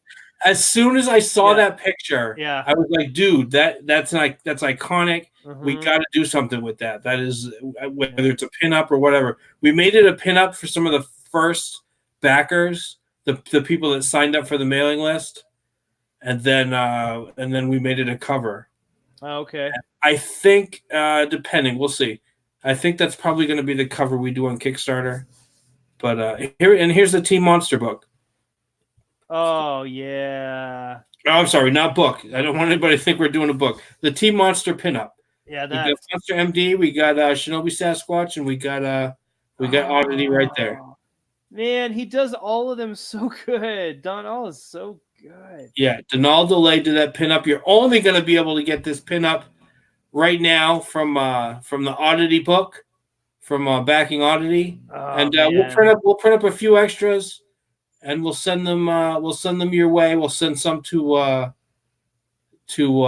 Vaughn, and then you guys can do whatever you want with them. If you want to make them part of your book later or whatever. Does that go to all backers?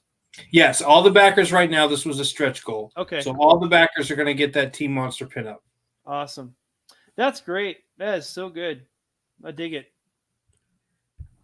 All right, and then we got this one. This guy's one of the artists on Adventure Time, Really? and I guess he went to college or something with Sweens. Oh wow. He was in his class, yeah. So he's friends with him and stuff. So he did that for us. That's awesome, man. I Yeah, love it. this one, Sashi did this one, Sashi. and oh man, I love this picture. I absolutely love this picture.